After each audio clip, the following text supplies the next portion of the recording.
Alright, I'm starting recording.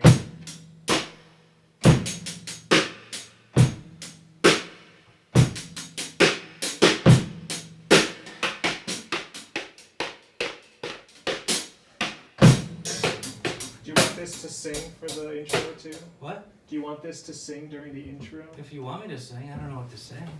Okay. Well, I'll follow you. Singing drummer vibes. Hi. Levi Howell. What's the name of the drummer from the Eagles? He does that a lot too. In a dark desert highway. Oh, we can't sing that because the Eagles have this huge law that there's no music in YouTube from them unless they have their permission. I don't think they would recognize it from our cover. The algorithms that In a dark desert highway, cool in my hair.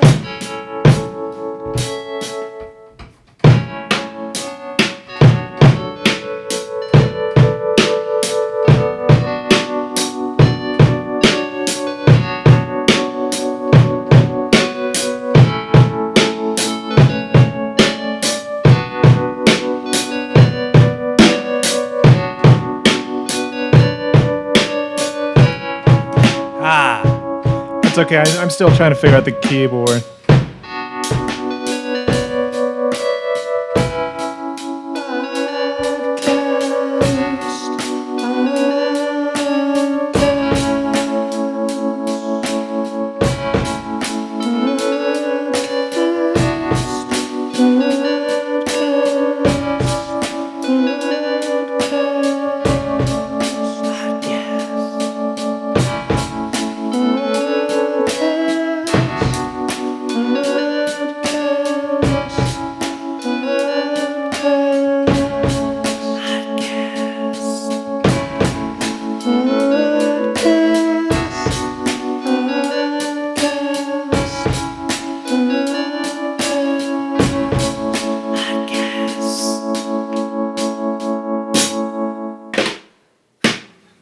That was nice. Good enough. I like that. That was good. That was a reference to the movie. One of the movies we'll be talking about later in the show. Die-hard fans will know it already. You know how I posted, like, DM me if you recognize this? Anyone else DM'd you? No. Well, a couple people DM'd me, but only one person even recognized what the movie was. And they haven't seen it, but they knew from the screenshot. Do I know this person? Yes, it was Brooke's sister, Madison. She's really into like Japanese and Asian culture. Brooke's sister. Oh, okay, I met the brothers. that's right. But she's like heard the soundtrack, which the soundtrack is great. But yes, I gotta stop talking about the second movie. We're gonna do a different movie first, which we haven't introduced yet. But it's right here on the drum. Looks good, right? let me just focus on your face. Everything okay?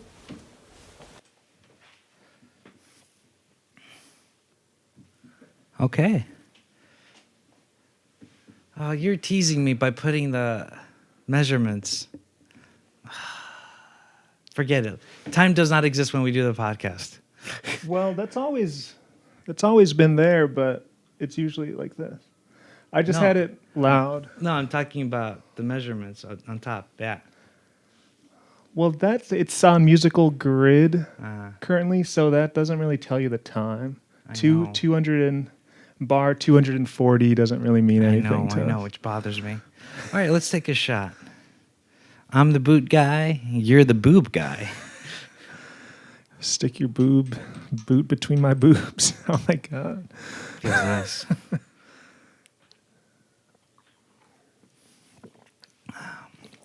For the first time ever, we took a shot that was not alcoholic. That was soda water for everyone. Was that the peach flavored soda water? Yes.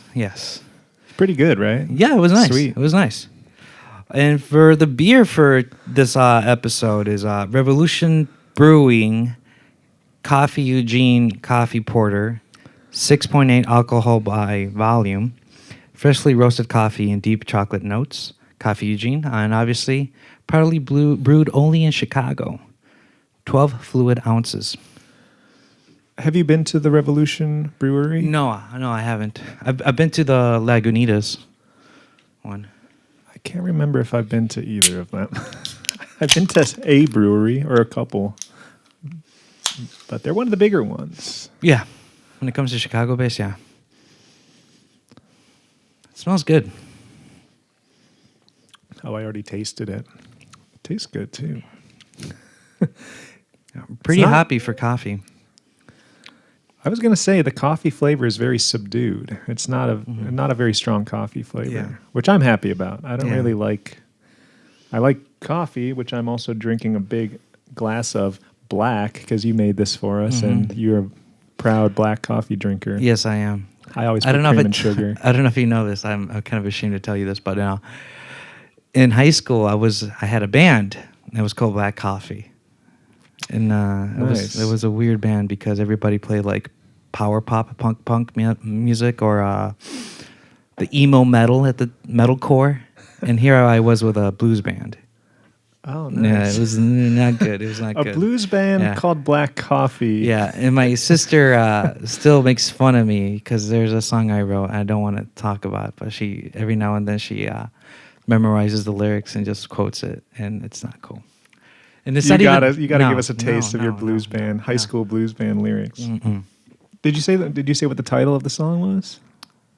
The one your sister makes fun of you? Oh no, I forget what it's. Come on, at least it's give us called, the title. It's called Galaxy 9. It was a love song. It's like I love you so much to the point of Galaxy 9. I don't know.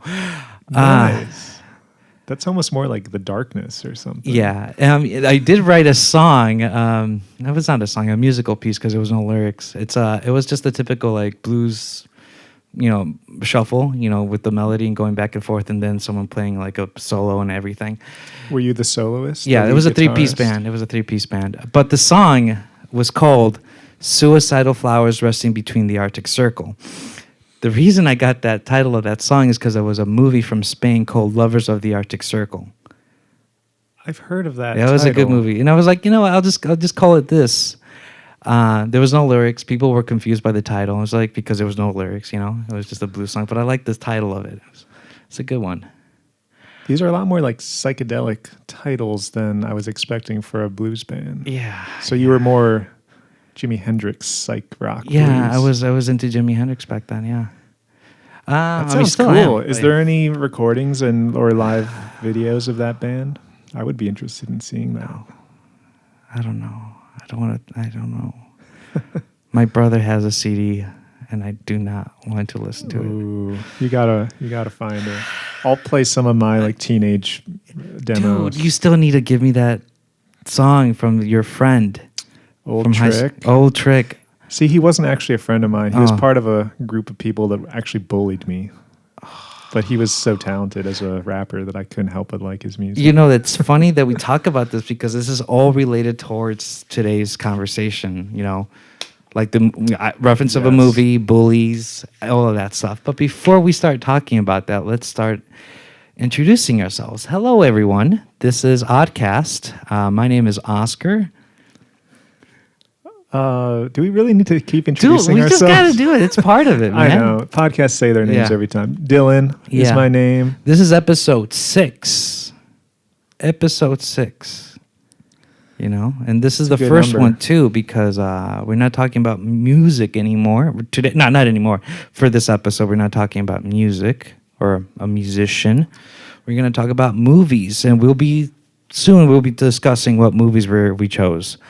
But first and foremost, before we talk about that, I just wanted to say Merry Christmas, Happy New Year's. We're in 2023 right now. I like that you started with the less popular, possibly politically incorrect Merry Christmas. Oh, Happy Holidays! I don't care. Yeah. Feliz Yeah. Navidad. Feliz Navidad. Yeah. Yeah. I hope Jose Thank you. Feliciano doesn't sue us for saying that. Feels weird, but I guess I haven't seen you since before the holidays. I know. Seriously. We've taken a bit of time off from Yeah. doing this. I mean, it's just it's hard when we're trying to live our lives, and Yeah. Christmas and the holidays happened, and Yeah, every Yeah. creator, Yeah. content creator I followed, like took a couple weeks Yeah. off for the holidays, and we're I mean, no different. and we also done this impromptu. We don't have a straight schedule. Like we got to do this every 2 weeks. I mean, we kind of did it at first. Maybe we can do it in the future, but I'm just going with the flow. Yeah, once we have accountability of a Patreon Yeah. and we have to crank out episodes, we'll be on a schedule. Thank you for bringing that up because new update for us. Sorry, new update I don't know for us. about this. Since the last episode, we have created an Instagram. Oh, yes. And you can follow us at the podcast ODcast. Originally, I wanted the ODcast podcast, but someone taken? It was taken. No That's why I way. went with the podcast ODcast. Don't worry, it'll be on the subscription below or stuff like that. We also added a new TikTok. Yes. It's my first time doing it too. Really? Yeah. What'd you call it? A poll? Yeah, I added more other stuff. I just fool around with it. 'Cause why not? Scored in one. Okay. Yeah. Yeah. I got to make more. Those are really Dude, fun. those are fun. Those are fun. I like that one a lot. Me too. Did Yeah. you see the TikTok comment that said, I'm so confused or Yeah. something? Yeah, exactly. I loved it. It was really great. I also like the yeah. one that got angry for our rendition of Taylor Swift. Like, what the F is this? Yeah, and then we Yeah. both went to that person's account separately and we're like, wow, this guy looks sad. Yeah. Reviewing, I don't know, just reviewing, analyzing people's workout routine. I don't know. I just think it's Oh, I stupid. didn't actually I saw watch one. them. It was like a skit about couples working out or something, and he was critiquing that, and I'm like, I don't care. But TikTok culture is weird, man. Yeah. I can't really get into it. yeah, I watch the ones that you send me, and Yeah. I'm grateful I have someone to like send me stuff that actually is relevant to me, because TikTok algorithm, I haven't trained it to actually know what I like yet. Dude, I have so you many. are my algorithm. Oh, thank you. My friends are my algorithm because I have so many that they send me, and I don't even look at my own FYP because I want to catch up to that. I have a friend of mine, Ignacio. I love him to death. He's a great guy. I love him. Does he deal with horses? Is Yes, that him? yes. I He's a follow him horse on guy. Instagram. He's a great guy. He sends me so many things. I feel so bad that I haven't caught up with him. He sends me. I'm like almost 2 weeks behind from the stuff he sends me, and I'm like, I'm a bad friend. But He's a good artist, too. No, he's I've a seen great his artist. He's pen and ink amazing. Sorry, didn't mean to cut you off. He's amazing. Yeah. The problem is that I can't blame him because he's always tired. His job is really intensive, labor intensive. So I just wish he can do more. He has a secret fan base. I know he does. I'm one of them. Me too. I wonder how he got into that line of work, but maybe we'll I get him forget. on the podcast. Yeah, sometime. get him as a Ask member of the Artcast. Okay. Yeah. Yeah. I gotta Yeah. resurrect that. Yeah, definitely. I actually have one in the works, but Don't tell us. Just tease us. Please tease me. yeah, Tease me, Dylan. haven't recorded it yet, Oh, but nice. But it's in the works, right? it's in the works. Yeah. You can probably Yeah. guess actually, No, but I'm not going gonna to guess. about I don't want to talk about it. it. Anyway, The reason I brought up Christmas is because I brought you something. Your Christmas gift. oh god, this is gonna make me look like such a bad friend because I never give anyone gifts, and I don't have a gift for you. Well, luckily I just bought it today. So This looks like a Blick bag. yes, it is. I recognize them even just from the. Is this a tube of turpentine? Whoa, some Spray spray, paint. paint. You're the master of oil on canvas, and I was thinking maybe you should dabble with other mediums. Yosemite yellow. What? I was Amarillo or Amarillo? Let's go with Amarillo. Yeah. Wow. The coworker, I mean the client in the person working at Blix was helping me because I was doing my best to find Indian yellow, and that's the closest. We even found the Interesting. Indian yellow oil and just trying to like go with it. That's so I'm surprised they sell this. What Blick did you go to? Evanston? no. Downtown? No. They don't sell it downtown because the Lincoln city, Park? That's what I city of thought. Chicago it has ordinances. Then what Blick? Schaumburg. Schomburg.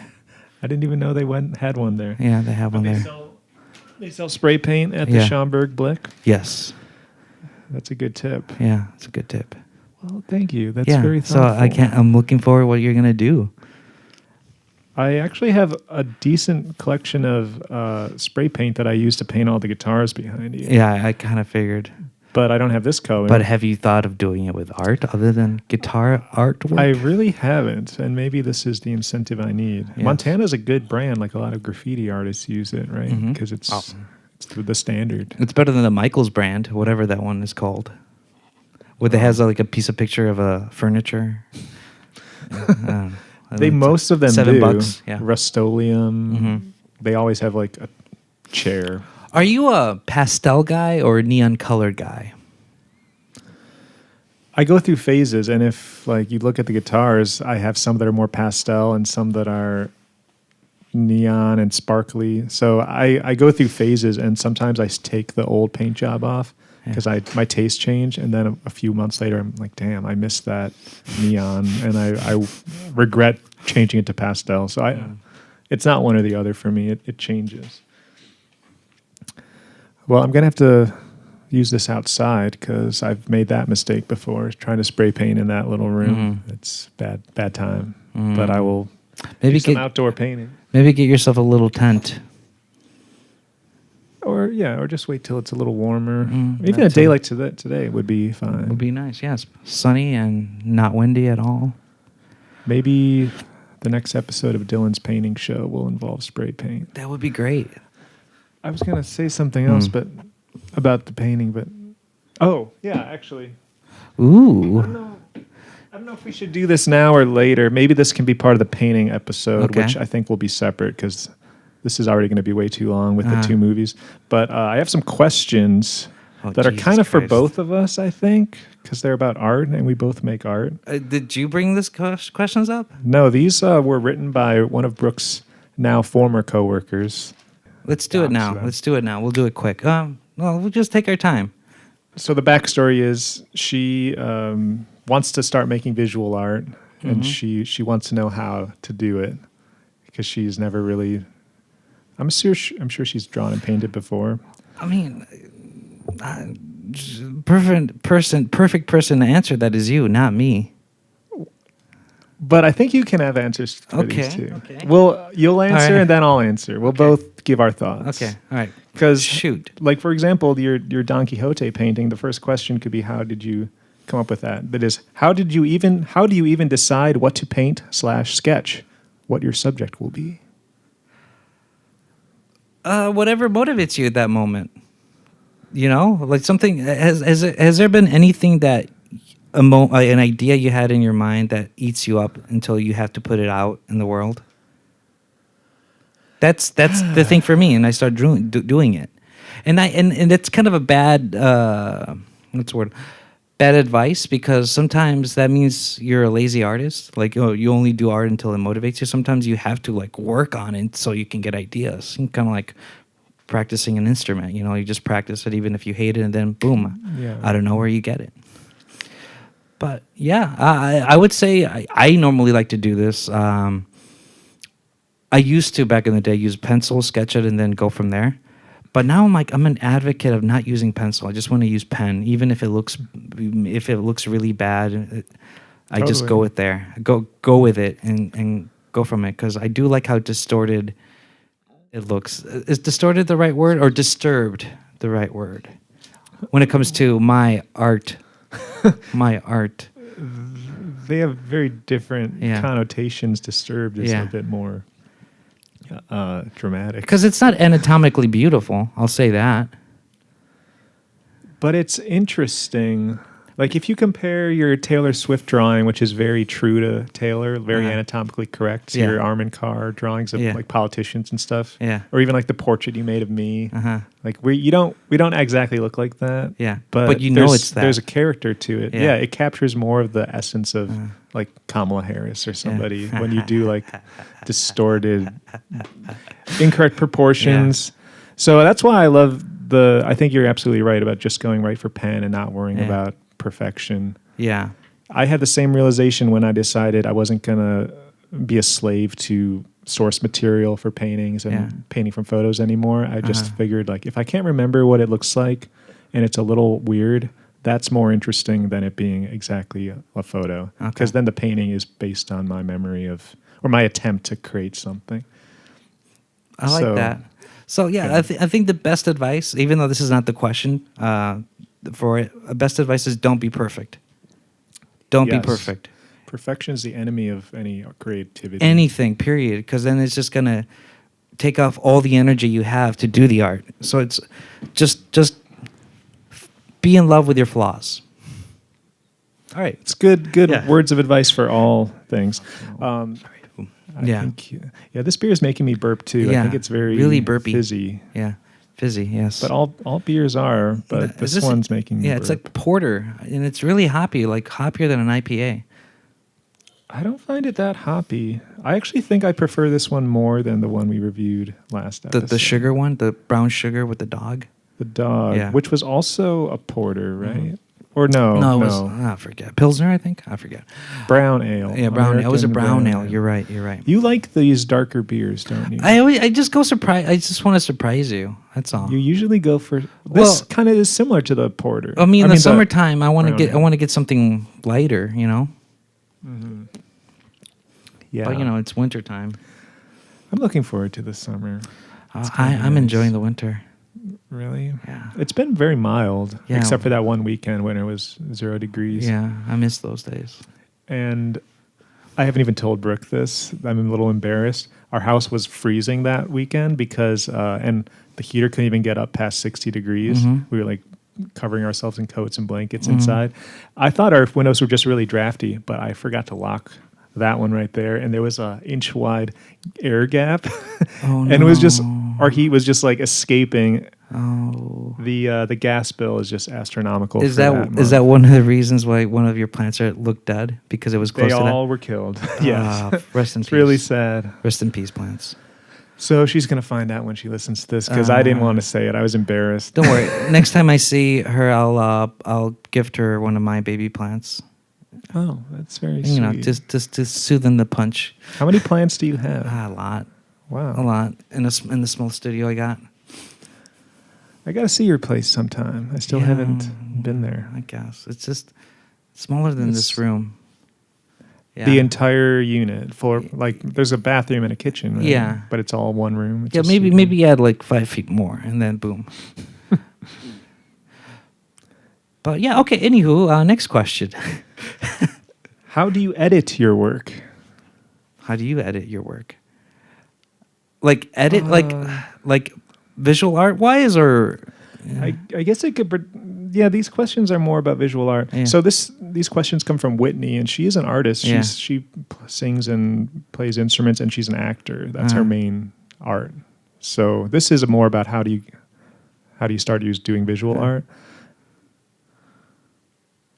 Edit your work. I try to avoid editing. I try to just trust, the old saying, first thought, best thought. Yeah. I really abide by that. And I try to. It's hard to not nitpick things before they're ready and overanalyze. But ideally, you're not editing. You're just letting the flow state kind of dictate your choices. No, that's a good answer. I just want to say, record yourself and then give yourself some time and then watch it again and then see if you can nitpick certain things, and that's it. Are you talking about music or something? Or I don't know how we do that is in on art section, visually speaking. I mean, I've recorded myself painting and I see things I like before it's done. I really like those TikToks you've been sending me from that one Canadian art account where the guy talks about, the bearded guy. He mentioned, what did he say? About this very topic. He said exactly this. The paintings that I always sell the most go right back to what I would say to rock and roll. 3 chords and the truth. Is he the one that chooses only 2 colors and makes something huge? I don't know. I think that might be right. But he said, okay. I'm just gonna steal his quote, but I'll put in the TikTok as a Maybe we'll reference. message him so he can promote us too. I don't know. He's good, doing well. Yeah. I was, and like his content is actually good. I think I haven't seen his work because he just mainly has a podcast where he talks to other artists or talks to the camera. But okay, You're here's talking what about he the said. AC/DC guy? Yes. Okay. That guy. Okay, I know what you're talking about now. He compared good painting to AC/DC, that they use only 3 chords, but there's so much beauty in that simplicity. Yes. So he's a big proponent of not overworking paintings. Thing he said, which I've never heard before, but I'm going to start stealing when I teach painting. 20% underworked is better than 5% overworked. Oh, totally. Overworked is just bad. And I kill so many things by overworking them. That's funny you say that, because the first person I thought of when I heard that was you, because, in my opinion, you are the master of maximalism. You put a lot of thought very into it, kind of you, and but- I sometimes I wonder, when do you think enough is enough? Because, in my opinion, as a civilian, as a what is that Harry Potter word? Muggle. As a Muggle, I believe that you know when to stop. When is the right time to stop? I don't see you overdo anything because there's so much to see. I mean, that honestly even makes me very happy to hear that, because I worry that I'm killing the vibe when I go too maximalist. How do you kill the vibe when you make the vibe? Because there's like the straw that broke the camel's back. There's like a little bit too much information that you didn't need. A dead camel is still a camel. But no one wants to keep it as their companion in the Sahara Desert. You want a live camel. It's better. That's true. Unless you just need water and you're going to cut it open and suck the liquid suck out the of blood. it. Yeah. Do people ever actually do that in survival situations? Yeah, there's this documentary I saw in Netflix called Losers. Did you hear about the Italian guy who did the marathon and got lost? And part of the marathon was in the Sahara. So like it was, he was running, and then there was a big cloud, bit like a stormy cloud going, and he went the wrong way, and everybody thought he was dead because they couldn't find him, and he got lost in the Sahara Desert. He found a little house full of bats, and the way that he survives by drinking the bat blood, biting the bat and drinking the bat blood, and then 2-3 weeks later they found him. It's a good one. That's a crazy story. It's a really good story. The whole premise of the documentary is about certain athletes who lost the game or lost the sport, but even though they lost, they changed the game for the better. I see. Yeah. Was this a marathon from a long time ago? Like I said, like 3 or 4 years ago. Oh. Yeah. It's like 5 episodes. I'm shocked that people... the story about this marathon runner just happened 3 or 4 years ago. No, the documentary I saw for 3 or 4 years. This guy was like in the late 80s, early 90s. I can't believe they run marathons in the desert. Yeah. I think that was the last time they did that. It's hilarious. Yeah. That sounds like the worst idea. And was he the only one running? How do you get that lost? There was other people running. He just got lost because there was not that many people like leading them on where to go. Mm-hmm. And I guess it was not in the middle of the Sahara Desert, but like that weather really screwed him up. Yeah, it's a good one. It's a good one. All right, next question, because we got a lot of stuff to talk about. I know. Where should someone look for inspiration? We kind of answered that with the first one. How do you even decide what to paint? You saw a lot of Don Quixote paintings and you wanted to make your own. I think that's like everybody has a niche, I've noticed. And I'm trying to figure out mine. My niche is still a baby, but that's metaphorically kind of a cute statement, because it kind of sounds like my niece is still a baby. But it's funny. I have a niece that's a baby. My art niche. I know you do. Is she the one who draws on your iPad sometimes? No, that's my 8-year-old niece. Okay. Yeah. You have another niece that's a baby. Yeah. Yeah, inspiration, I'll co-sign that. Everyone's going to have a different thing. The hard thing, I think, is channeling that little bit of inspiration into something actually tangible. but that's where you have to make the form of art you're trying to get into. You have to make it just a pleasurable activity to do, like a nice way to spend an evening or an afternoon. Because otherwise, you're not going to want to do it. You have to find some sort of calm or bliss in doing the thing, and then the inspiration is kind of secondary. You just are having a good time. Yeah, seriously, you do. Because if art's a uphill battle, it's not worth it. There's no payoff really, unless you're Jeff Koons or somebody. I love that Andy Warhol meme that's been going around. I think you shared it. About the AI? Yeah, if he was alive, his lazy ass would be using AI for everything. Yeah, seriously, he would. So true. Okay, how do you find your medium?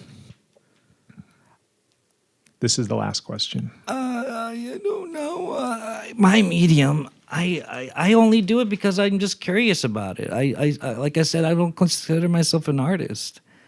You know, like I wanted to do oil on canvas because you made it look amazing.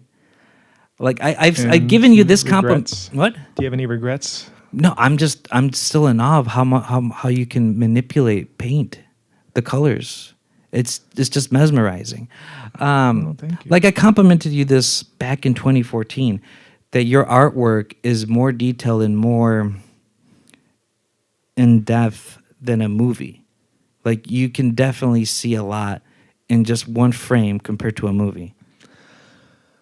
One frame of a movie, maybe. No, like a frame of your artwork compared to a movie. Oh, I don't know if I can. That's what I accept see, that. dude. It's one of the ones that you did when you were graduating. That big one you saw, you came to the huge. show, Yeah, because yeah. that's probably one where I would say I did pack a lot of content into it because it's like a 3-part painting triptych. So there's a lot going on, and that is the nice thing about visual art compared to time-based media like music and movies where you have a set duration. Paintings you can spend as long or as short as you want with But them. if we're talking about art, like I think my medium to go to is just because I find it cathartic, and maybe I am a sadomasochist, is the beading artwork, the Huichol artwork. And like I should technically start doing the traditional ones by learning the patterns and the triangles and the geometrical shapes, but I also wanted to move it up by making an image with the beading, even though it's so time consuming. But it also feels nice afterwards. Touching it, it feels nice. Touching it, yeah. That's actually a really good topic. You found that because it's like it satisfies you in those ways. You're into these touchy, like sensory feelings. Yeah, I guess. But like the biggest reason I went with that one is because I wanted to get close to my roots. I wanted to understand the art, and the best way to do it, understanding, is doing the art. So I wanted to do it. Is bead art a big thing in like Mexico? Yeah, the Huichol art, yeah. Oh, so that's why I did it. Gotcha. Or it's big in the indigenous culture, like the native folk from North America. They also have beading arts. It's different from the ones in Mexico because they kind of like use threading and everything. And the one that I'm doing is just you put the wax first, and then you start putting the beads on the wax with whatever material there is. So you use wax for that? Yeah. Do you have to melt it down the whole time? No, it melts with the warmth of your hands. So you just you mix it, you just blend it. You make sure that it's not too thin but not too thick. So that's the hardest part, just making sure that it's the right amount, and then you put the beading into it. I didn't realize it was wax. I was wondering how you were doing it. I thought it was just glued down or something. I originally was using beeswax when I was first starting, and it sucked. It was really bad. And then I used like a candle warmer to warm the beeswax. It was horrible. Have you worked on the skeleton one? I haven't touched it in 2 weeks.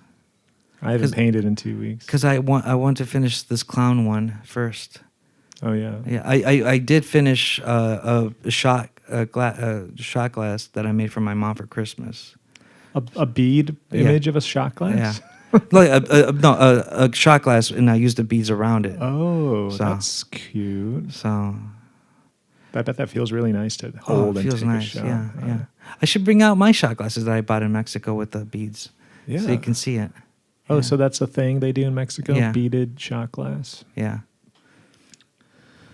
Well, thank you, Whitney, for the questions. Well, That was fun. This is my question to Whitney. What kind of visual is she gonna do? Visual art. What kind of art is she gonna do? I don't know. I don't know if she's really made much yet, but maybe she'll watch this and get some ideas.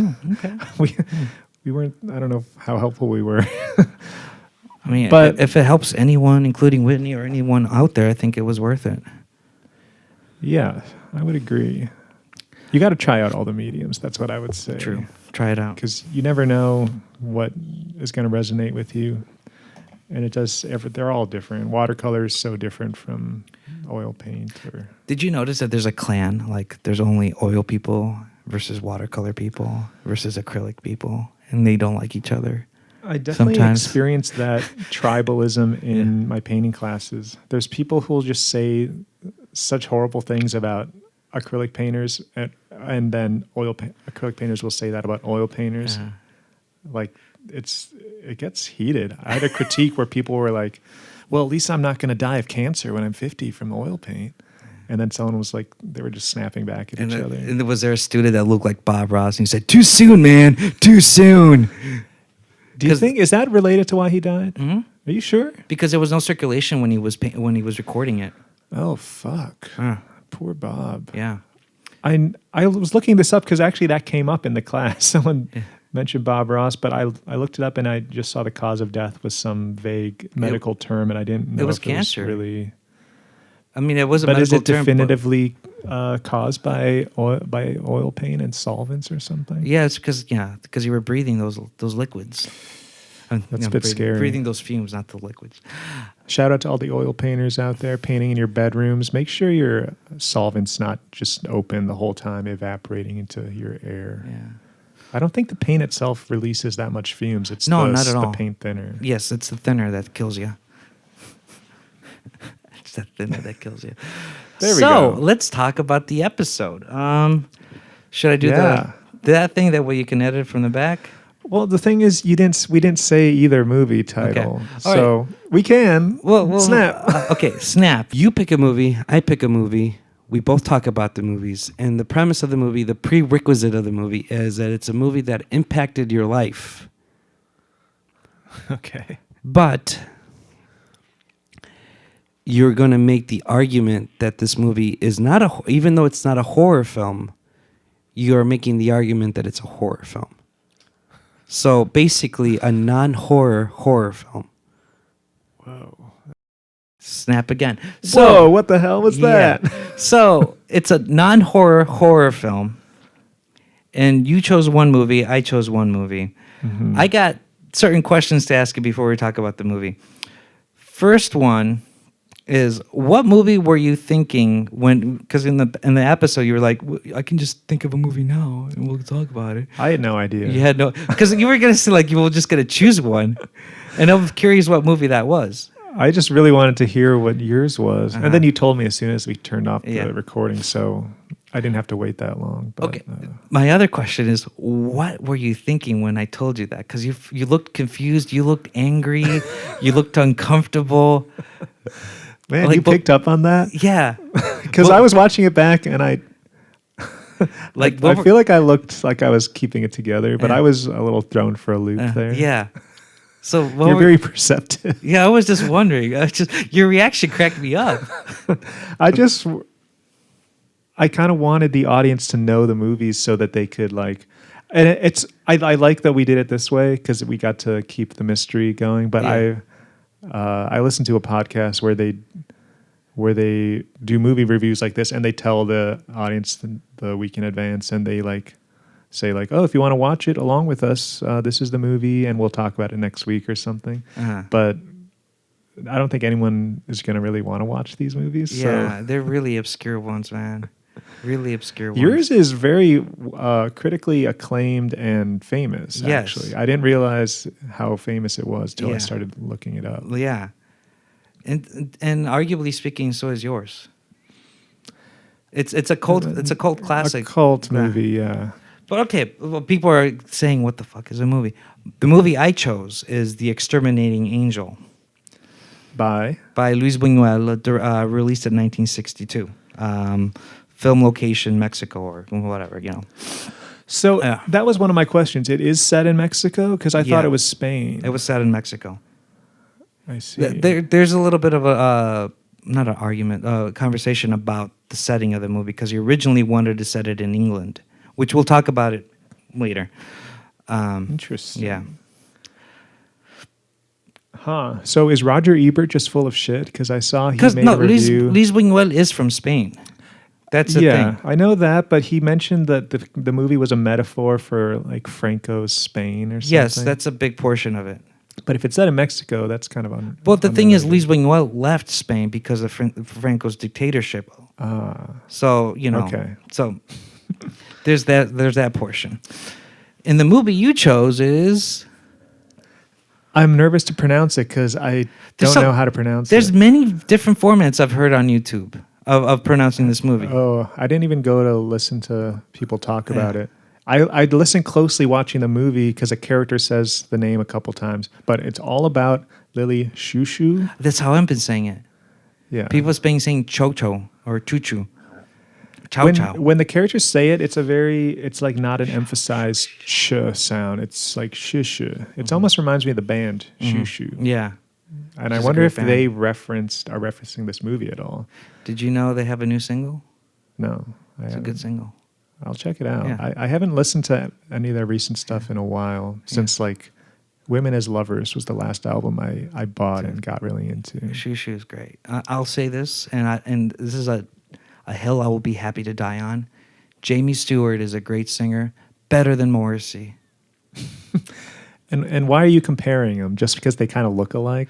No, because they have that. I don't want to get it. Whatever. I just said it. They both have that crooning like Frank Sinatra vibe. A little bit, yeah. But Jamie Stewart does it better, and it's much more sincere and vulnerable. Yeah, definitely. And I've never heard Morrissey scream the way Jamie Stewart does. His scream is like haunting. Mm-hmm. I would just replay the scream in "I Love the Valley." Oh, do you know that song from like their second or third album? He just screams in the middle of the song. All the instruments cut out, and it's just like, "Ow!" That's not how it sounds, but it's epic. It gives me chills every time. Is Jamie Stewart a vampire? He still looks 20 years old, and he's been doing music for over 20 years, give or take. I haven't seen any recent pictures, but I think he just probably takes good care of himself. Young, dashing man. I need to know his skincare routine. I do. I really seriously do. Yeah, he's got to be in his like late 40s, I would guess. Just Something like that. Just judging by how long he's had a career. So, yeah, Lily Chou-Chou and Chou-Chou. Yes. So we were discussing the format a little as we were setting up, but we're going to start with The Exterminating Angel because it's from 1962 and it's chronologically first. Okay, so let's talk about the story. Yes. By the way, it's a black and white film, but we'll talk about cinematography and stuff later. It's a black and white about movie. It's about 87 to 90 minutes long. We're going to talk about our opinions later if the story comes first, but I do want to ask you this. Was it slow-paced for you? That's an interesting question. The first time I watched it, it felt very slow, and then the second time, it felt fast. Okay, perfect. It was interesting. Same. I felt the same. Okay, so the story goes. How do you want to?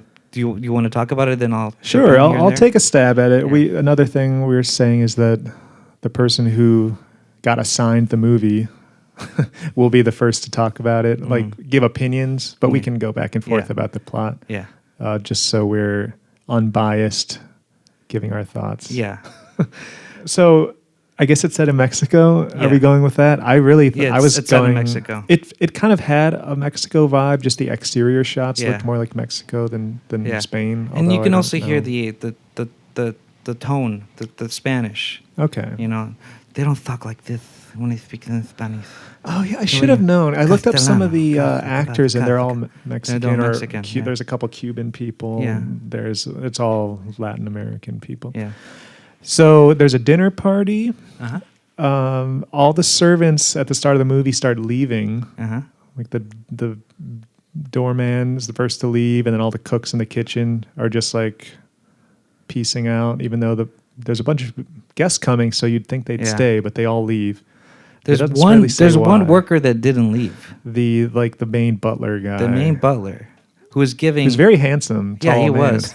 Who was giving as hit to the workers, like, why are you guys leaving? You need to stay. Fine, I'll stay here because I do my job better than everyone else. I was a little confused, especially given the symbolism that unwraps later, like why he's even still there. Which we'll talk about it later. Okay. Because it is a huge symbolism, which we'll talk later. Well, the party starts, and only the servant, the butler, is still there. He's serving. I think there's a couple other chefs or like servers, though, right? Yeah, but then they leave halfway, and then the hostess was being rude to them for leaving. He's like, I can't believe you're leaving, blah, blah, blah. Yeah. You know, and there's, saying like, if you leave, you're going to get fired or something like that. Even though they were making excuses like, I'm sorry, my sister's dying or chronically ill. Like the hostess was not being sympathetic. It was like, no, you need to stay, Sorry. I actually forgot the part where someone was giving excuses. I remember them just being like, we're going to go party or something. They were going to leave, but they got caught of leaving, so they were making excuses. Oh, right. Okay. So it's kind of a pseudo-comedic dinner party drama for a while. You meet all these characters. There's many characters. There's a lot of dense characters and plot. The funny part, unlike other movies, the characters, they are important, but at the same time, it doesn't matter what their names are. Thank you for saying that, because I could not keep them straight. Because it doesn't matter to me. It was supposed to be the metaphor, the symbolism of it. They're rich people, One's a doctor, one's a composer, which I like that sex joke. Remind me. I love sex jokes from the old movies because they can't say F this, F that. What about her old husband? Like he's an old man. It was like, man, for an old man, he can keep me up all night. I'm like, what? Yeah, that guy had like a very young wife or partner. Yeah. And is that also the guy who's first to die, the one they're talking about? Yeah, he was dying. He was first to die or dying. We'll talk about that later. Let's go chronologically with the story. Which, by the way, we're definitely going to spoil these movies. Oh yes, thank you for saying that. But I don't think it matters. No, it doesn't matter. Yes, you're right. It doesn't matter. But let's use this portion of the episode to put it on bold caps. Spoiler alert, trigger warning, content warning, because there's a lot of heavy conversations, topics, not only in this movie, but the other movie too. Yeah. This one's a little bit more metaphysical, existential, while the other one's a bit more realistic. All about Lily Chou-Chou. They're both kind of abstract at times, but yeah, just by virtue of it being a lot more recent, it feels more realistic. Yeah. But Exterminating Angel it almost feels more tactile and real just because it's shot on real film. It's real actors. Not a lot of special effects. So it feels very grounded. Yeah. So the party ends. There's a lot of drama between the guests that, like, what you just said does kind of... Am I forgetting something? You're forgetting one important part. Okay, what is it? Remember while the guest was coming... The animals? No, not the animals. Oh, that's another part. But like the moments where like the guest was coming and then they were saying, "Hey, let's grab our coats," and then it cuts back again to them coming and doing the repetition scene. So it shows them arriving twice and Yes. getting their coats twice. You remember that? I do remember being kind of confused at points during the intro, but I didn't really understand why. I thought that's really important. We got to talk about that. So what does that mean? We'll talk about that because that's the whole purpose of that movie. So they show them doing certain things twice, and as a viewer, you're confused. Like, why am I seeing this again? You've seen them coming twice. You've seen the host greeting the people again twice. is it actually the exact same interactions played twice? It is the exact same interactions played twice, but it's filmed differently. The first time where they were greeting, there was like a little side angle, like 20 degrees to the left. So it was obviously done a second take or whatever take, but like it's not the same thing, like, loop for loop, Mm-hmm. So the director did that on purpose. Okay, this is too weird and specific, Yeah. but I want to hear what it's about right now. No, we have to talk about the plot, and then I'll tell you what it is at the end, because it is the big portion of the ending. That's fair. And then there's another scene. While they were eating, I didn't understand it the first time. The second time, I got it. Remember the scene where the waiter was bringing the food and then he tripped? Yeah. And then some people laughed, some people didn't care, and then there was a hostess that walked away. And then she said, well, I guess my guest didn't find that funny, so leave the sheep and the bear out. So that was intentional. The guy would trip. The guy tripping, it was supposed to be intentional because they were trying to make the guests laugh. And then they were thinking, oh, if we're going to do that, maybe bring animals to make it even funnier, And then the hostess was not happy that the guests were not liking it.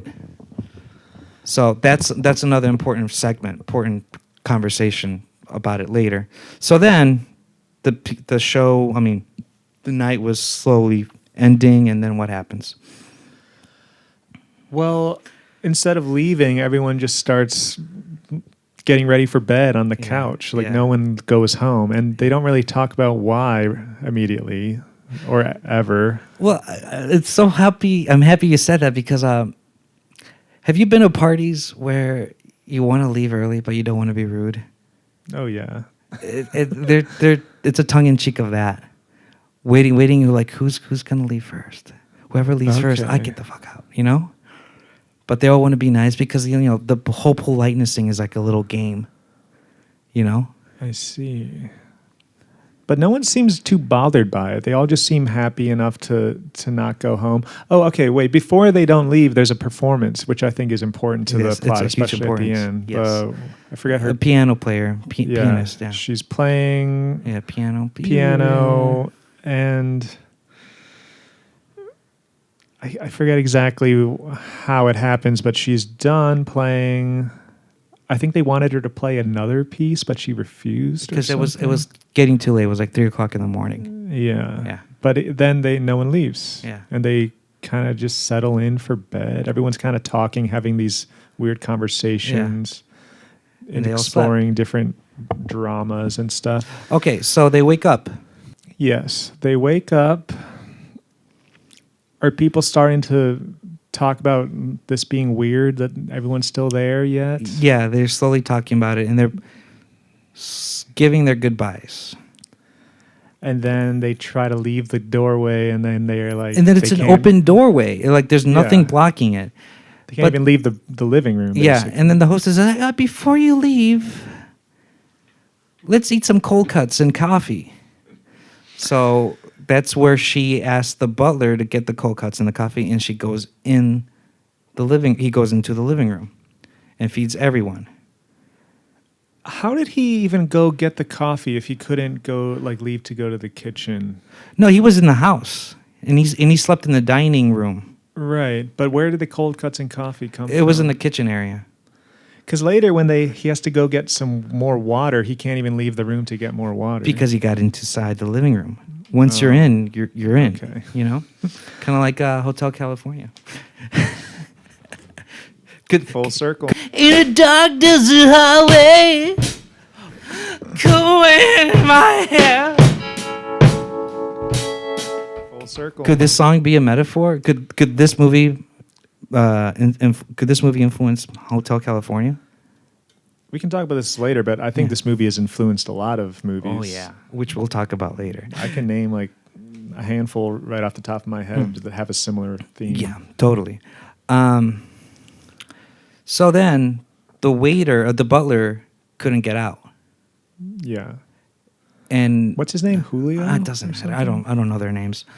It doesn't matter. I think it's Julio or something. And then the hostess is giving him attitude like, "Why can't you leave? Leave."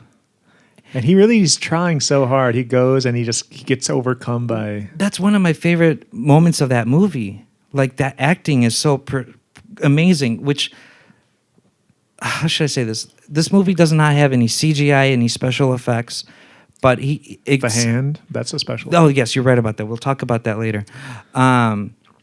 But it sells you by his acting. Like you see him, he's doing his best to leave the room, but his face shows depression and sadness, like he can't get out.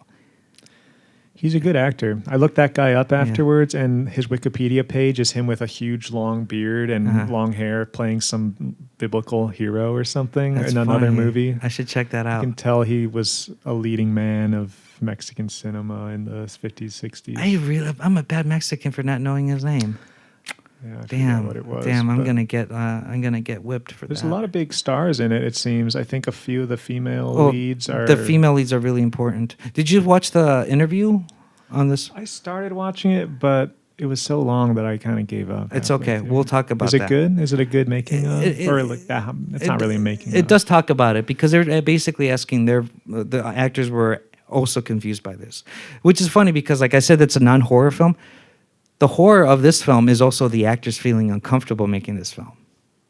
So it's like The Shining. It's like a Kubrick movie. Yeah, or Werner Herzog Fitzgerald. Fitzgerald. Yeah, Is that a movie called Fitzgerald? Yeah, I think it's that what it's called. I forget. It's the haven't one. seen It's that the one. movie where they have a riverboat and they're moving it uphill. Oh.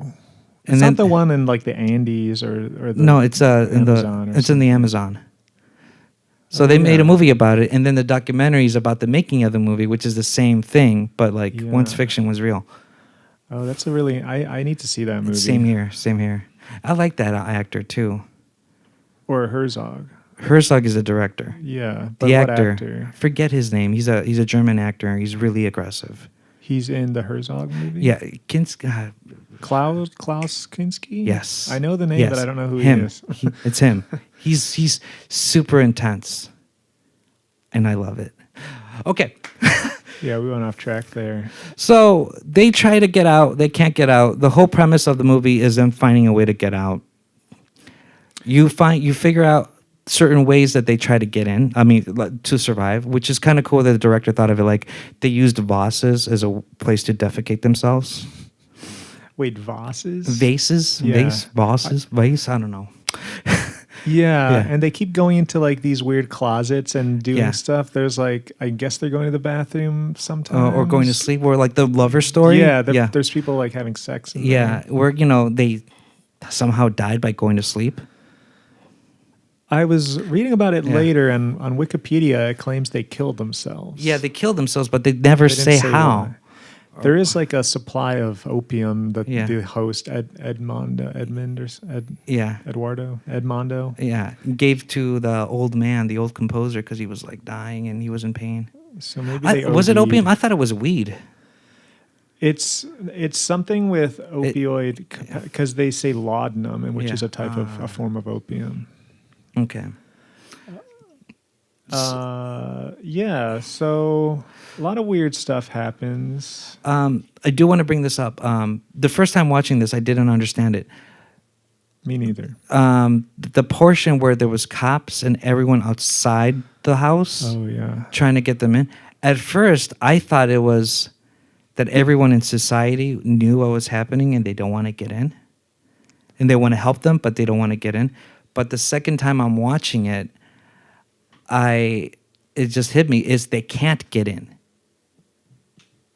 Right. Because when that kid with the balloon tries, he can't go either. That's another portion that really impacted me, because you can tell that same reaction. The kid got super close. And the closer it got, the more intense the kid got, and he just left. And that is weird because obviously there's some force keeping the people inside the house, Yeah. but there's even the same like force field that's keeping people out. yeah. Well, I very much look forward to hearing you break down the symbolism of the director also said that he wanted that to happen because if more people came in, it would be they would explode. Like, there would be no way for them to get out,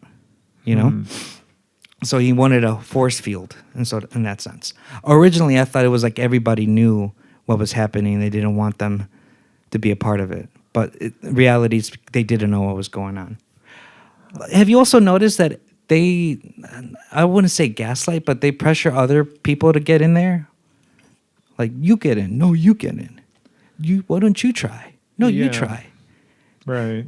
Instead of doing it themselves. Does that make you? It makes you wonder. Like, is that like a argument of society? Like a conversation about how society acts? Oh yeah, I think all the actions in the movie are very good observations of how human nature works. Yeah. Like blaming other people or trying to pass responsibility off to others, and Mm-hmm. just how people act when they're under pressure. I did really enjoy all the scenes of them trying to survive, like get water out of the pipes in the wall by breaking through the wall. It was really funny. And also, it was really cool that they that the animals came back in the story. The sheep came in the story, and they slaughtered them. They killed the sheep. That's another moment of the movie that really impacted me visually speaking. The part where the host grabbed the blindfold and blindfolded the sheep before slaughtering it, and then started caressing the sheep like cheek to cheek. I don't know. It made me feel really uncomfortable. Very touching. Uncomfortable? Yeah. Well, yeah. Because you're going to kill it afterwards. Yeah, it was disturbing. And you can see the charred remains or the skeleton of a sheep, and the other sheep that's still alive is just looking at it like, I'm next. Yeah. And then they were slowly, a garbage pile is adding on outside the living room. Yeah. They destroy the cello for firewood. Yeah. That's a pretty great image to see a cello in pieces. And then there's a bear just chilling, just attacking the... The bear is really weird and seems extremely dangerous and unrealistic to have in a house, even a lavish mansion owned by this rich couple. Like, why would they even have a bear? But it's it's a rich couple, and also it's Luis Buñuel. Mm-hmm. We'll talk about who Luis Buñuel is for the people who don't know, but we'll talk about that later. So the bear is just there making havoc. Luckily, he hasn't hurt any of the guests or anything, but it's just they're just ruining stuff in the dinner table and whatnot. But the end of the movie is... We're already at the end? Yeah. Because we missed the dream, or like... The dream sequence. Yeah. With someone dreaming of an idle hand moving everywhere. Is it implied that hand belongs to the dying guy that was put in the closet or something? That's what I wanted to ask you, man, because I don't know what the hand was all about. It's beautiful imagery, but I don't know the meaning behind it. And very impressive effects for the time. I'm guessing it was just a rubber hand or something they dragged around with a string. But this was predating the Addams Family, right? Way predating the Addams Family. Well, it was 1962. I don't know what the Addams Family was. There was an early version that I feel like is around there, but The Thing or whatever, totally, it had to have ripped off Exterminating Angel because it's such a iconic image. But don't you think the idle hand is a metaphor of like biblical or religious art back in the day? Yeah, it could be. There are old medieval and Renaissance paintings of just like a hand doing different symbols to represent things, biblical things. Yeah. And Exterminating Angel, I had to look this up, but apparently that's a biblical concept. Yes. I still don't really know what it is. I still don't know. Out of the whole everything in that movie, the hand is what really bothers me. Like, what is the meaning? The hand and the bear. And then there's that dream sequence with the lovers, and it's clouds, and you see a night sky. There's just a couple dreams, and maybe the hand doesn't have to make sense. It's just a lady feeling like she's being suffocated by this ghost, because when you think it's real, it's filmed like it's real, but she gets woken up by the other people. She's just having a dream right there in the middle of everyone. She's not by herself. So it's does it talk about claustrophobia or being claustrophobic by the thoughts of feminism at that time, like not being itself, being herself because she has to put up with the upper class. Maybe that could be it. There's a lot of open to interpretation. That's the thing. Right. So there's that. I can't think of anything else other than the ending. Well, in that ending kind of climax of the movie, they've killed the sheep. The bear comes back in, and somehow the bear goes outside and is standing up like a human. Yeah. Where all the people, the police and stuff waiting outside see this bear for some reason, and nothing really happens with it, but it's there. It's doing that. It's clearly just a guy in a bear suit for that scene, but the other parts, it's a real bear. It's a real bear, yeah. And then, if we're getting to the end, the woman who played the piano at the original dinner party, the hostess thinks of like, oh, maybe it's related to the piano. So if you play again, maybe we can leave. And she does. It wasn't the hostess. It was someone else. Oh, I thought it was a young girl, Oh, one of the young girls, and she was like, it just hit me. We need to do the same thing we did before this happened. What was it that happened before we couldn't get out? So they go back and forth, like, play that piano piece again. And she started playing the piano piece. And what did you say after that? I said, blah, blah, blah. And what did you say after that? Blah, blah, blah. All right, let's do that. And then they did it, and they got out. They got out of the living room. Which felt like I was ready for them to be able to leave at that point, but it felt a little easy to me. Like, oh, that's all it took. You just had to do the actions again. And then they don't really explain why it suddenly lets them leave, but I mean, there's no explanation behind it. They But the reason I said that that's important because we saw that happening in the beginning. The guests are arriving to the house. You saw that twice. The host making an announcement. You saw that twice. Okay, right. So there's the director is trying to tell you, like, there's a reason I'm showing you this, even though you feel uncomfortable seeing this twice. It's because you have to do this twice in order for something to happen. Is this a commentary on OCD, people who have a compulsion Good to question. repeat things? Good question. But we'll talk about that after the plot, the story. So then they get out, and what happens after that? Well, it seems like everything's happy and stuff, and then we cut to a church service, a mass, and the same thing happens. Everyone tries to leave, and they can't get out of the church now, so they're stuck there. You're missing one important part. Okay, what am I missing? The people in that dinner party was in that mass. Okay. And then they left before mass ended. Oh, they did? Yeah. So they got out, but everyone else there, including the priests and stuff, they're trapped. Yeah. See, I still don't really understand what that means either. But we see the sheep go in like the final scene, like it's all going to happen. And then right after that, right outside the church, you see a protest happening where there's cops killing protesters. And that's the end of the movie. Which is such a modern horror movie trope to be like, you think it's all over, the killer or the demon is vanquished, and then the last scene, oh, they're back. It's all gonna continue.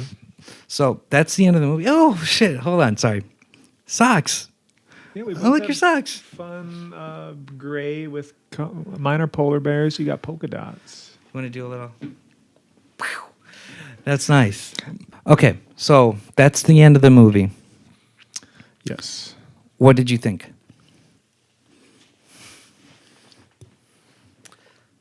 You can tell me about the first time you finished it, the second time. They were very different experiences. The first time, I want to preface this by saying I don't watch a lot of old movies. I kind of try to avoid them, even though I want to understand the history of cinema, and I have a lot of respect for it as an art form. Yeah. And I know that, like, you got to understand where the art form came from to really, like, know where it could go, where it's going. But I don't watch a lot of, like, movies really the 60s is where I start having very little frame of reference. Like, I'd watch a lot of 70s movies, whatever. Taxi Driver is the oldest movie you've seen. I mean, I haven't seen too many that are older than like Godfather or something. But so it immediately felt very, very old and slow. But that's why I'm so glad we did this podcast, because I had a reason to stick with it, which is, it's all you have to do is like give it a chance. And for all the people listening to this who haven't seen this movie, I recommend you watch it. Both of these movies. So you like Exterminating Angel? You enjoyed it? I enjoyed it. Okay. I'm not going to watch it again for a long time, but I'm glad I watched it. I really liked just the cinematography, the acting, like the actors. The plot left me with a lot of questions, but I see, like, horror is probably my favorite genre, and I see you said it's a non-horror film, but it's the structure of it is so much like a modern horror film. Like, it starts out normal, there's humor to lighten the mood, and then weird stuff starts happening. There's a bit of mystery, and it's like one of these surreal horror movies. Like one of my favorite 90s movies is The Cube, where people are stuck in a cube. It's a very extreme sci-fi version of this idea, but just people being stuck in a claustrophobic environment. This feels like it's got to be one of the earliest forms of it, at least in cinema. It also reminded me of John Paul Sartre, No Exit. Have you read that play or seen it as a play? It's people stuck in that time it's a hotel room, and it's all a metaphor for being in hell with like other people who have died and people who are in hell. So I found a lot of good like reference points and stuff for it, just of stuff I've seen. But yeah, it actually felt very modern in its acting and dialogue. It's pretty quick. I said it was very dense with characters, and I think that makes it feel like more contemporary. There's so many little side plots going on between characters, like the Colonel, and he has an affair with the guy's wife. Yeah. Which confused me so much the first time I watched it, because I missed them. I guess they were flirting earlier, and I didn't really pick up on it.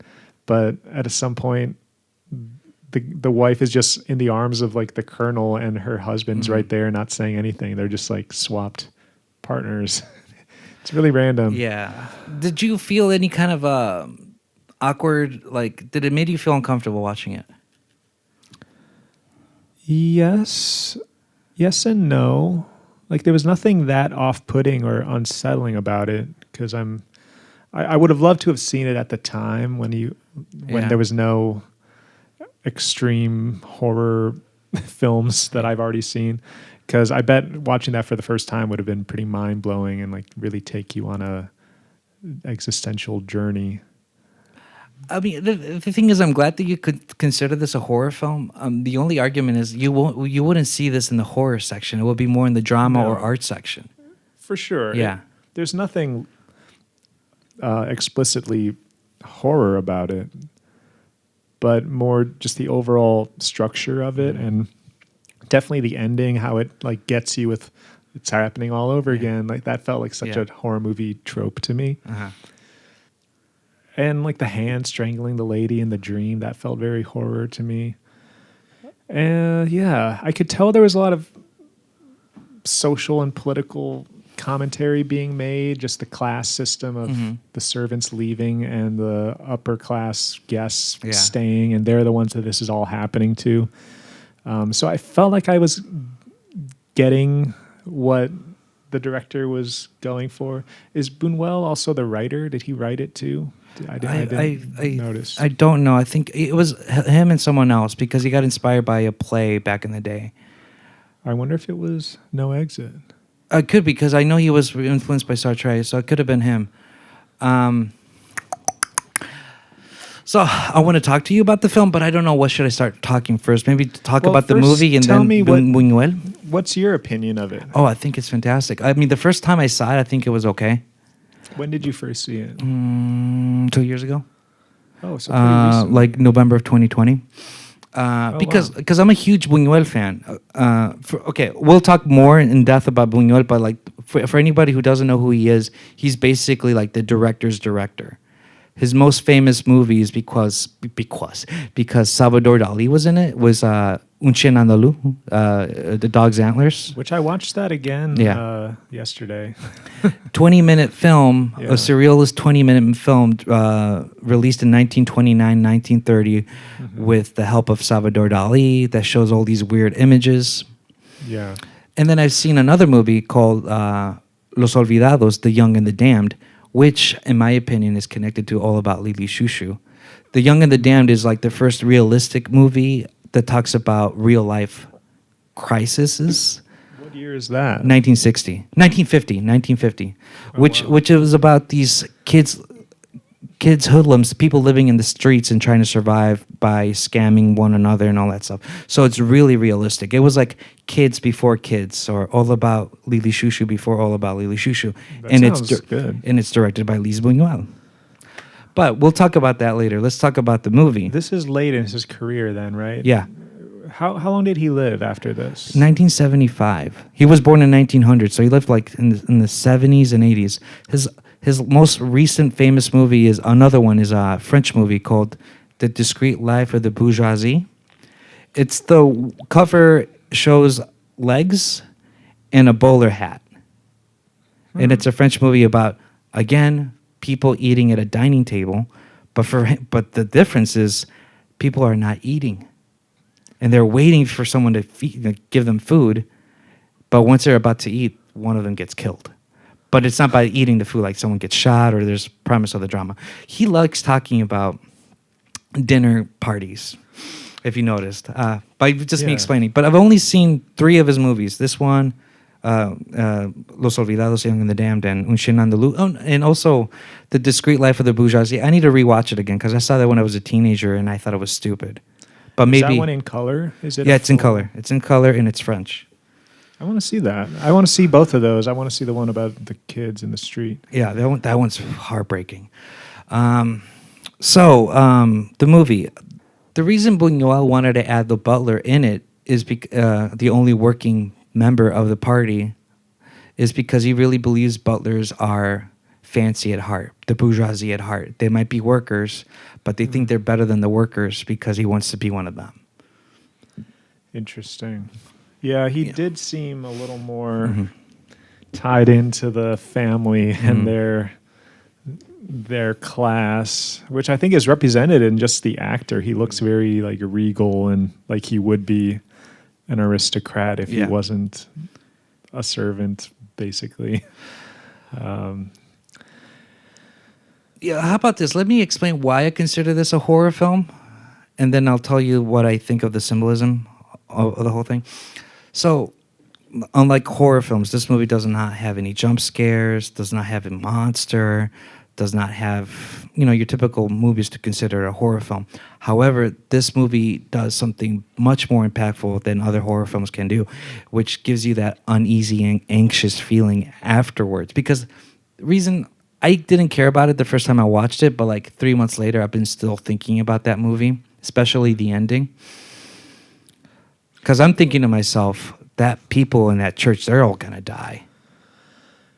But only one person died. Or no, the 3, the 2 lovers and the old guy. Man, yeah. So they didn't all, it's not like a death sentence to be trapped, but like it's a death sentence unless you know how to get out of it.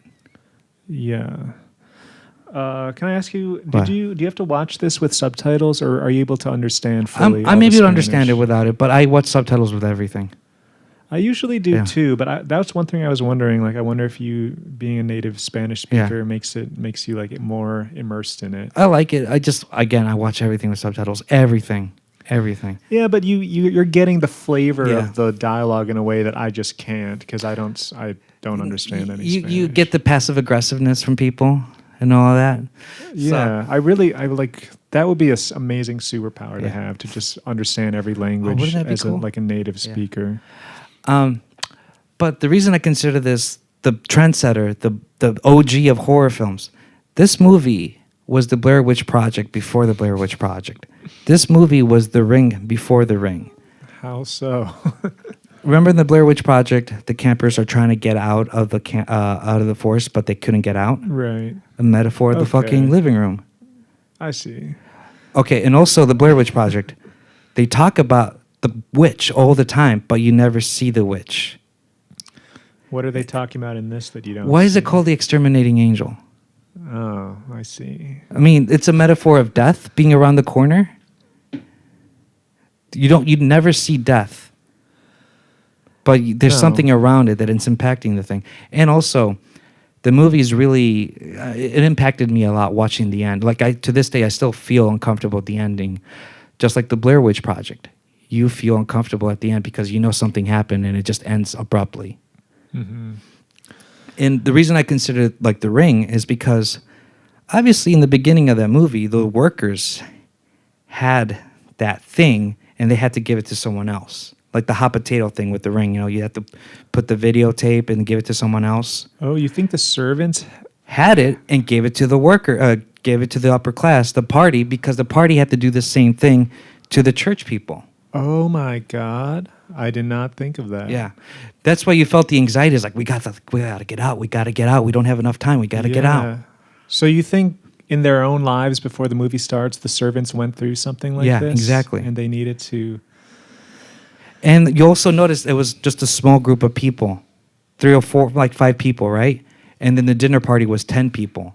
Yeah. So the group of people are getting bigger and bigger and bigger. This really ties into something I was thinking. It's like a pandemic spreading. It gets bigger and exponential growth. Yeah. And also, this movie about people being trapped in a house is such a COVID movie. And I saw that during COVID times Yeah, too. exactly. It is the perfect COVID movie. Yes. It'll make you feel grateful that you can leave the house if Yeah. you need to. And also that you don't have a bunch of murderous strangers or just house guests stuck with you for indefinitely. Wait a minute. So the fact that you just said the servants passed it to the guests really changes things for me, because then it makes this like even more of an abstract demonic force or something. Yeah. Trapping these people. That's different from how I was just like Roger Ebert's review came up when I was researching it, and he talks about it being an allegory of like the Franco Spain and stuff. Yeah. But that seems so much more allegorical and political. And this, how you're describing it, sounds like a straight up horror movie. It is also political because people were asking Buñuel, why didn't you ask? Why did it have to be rich people? Why couldn't it be working class? And his answer was quick, because the working class would have solved it quickly.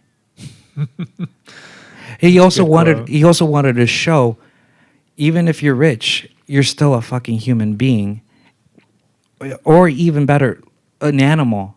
Take out everything you need. You were fighting for water. You were fighting for food.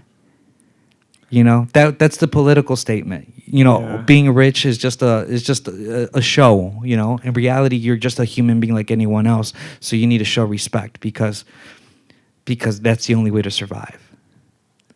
Like it really humbled them. However, it made me angry that they decided to go with a group of people who are going to church. But maybe Buñuel is saying that religion is an opium of the masses. I know it's a Karl Marx quote, but he was saying the monstrosity of religion. That's why he decided to go to the mass at the end.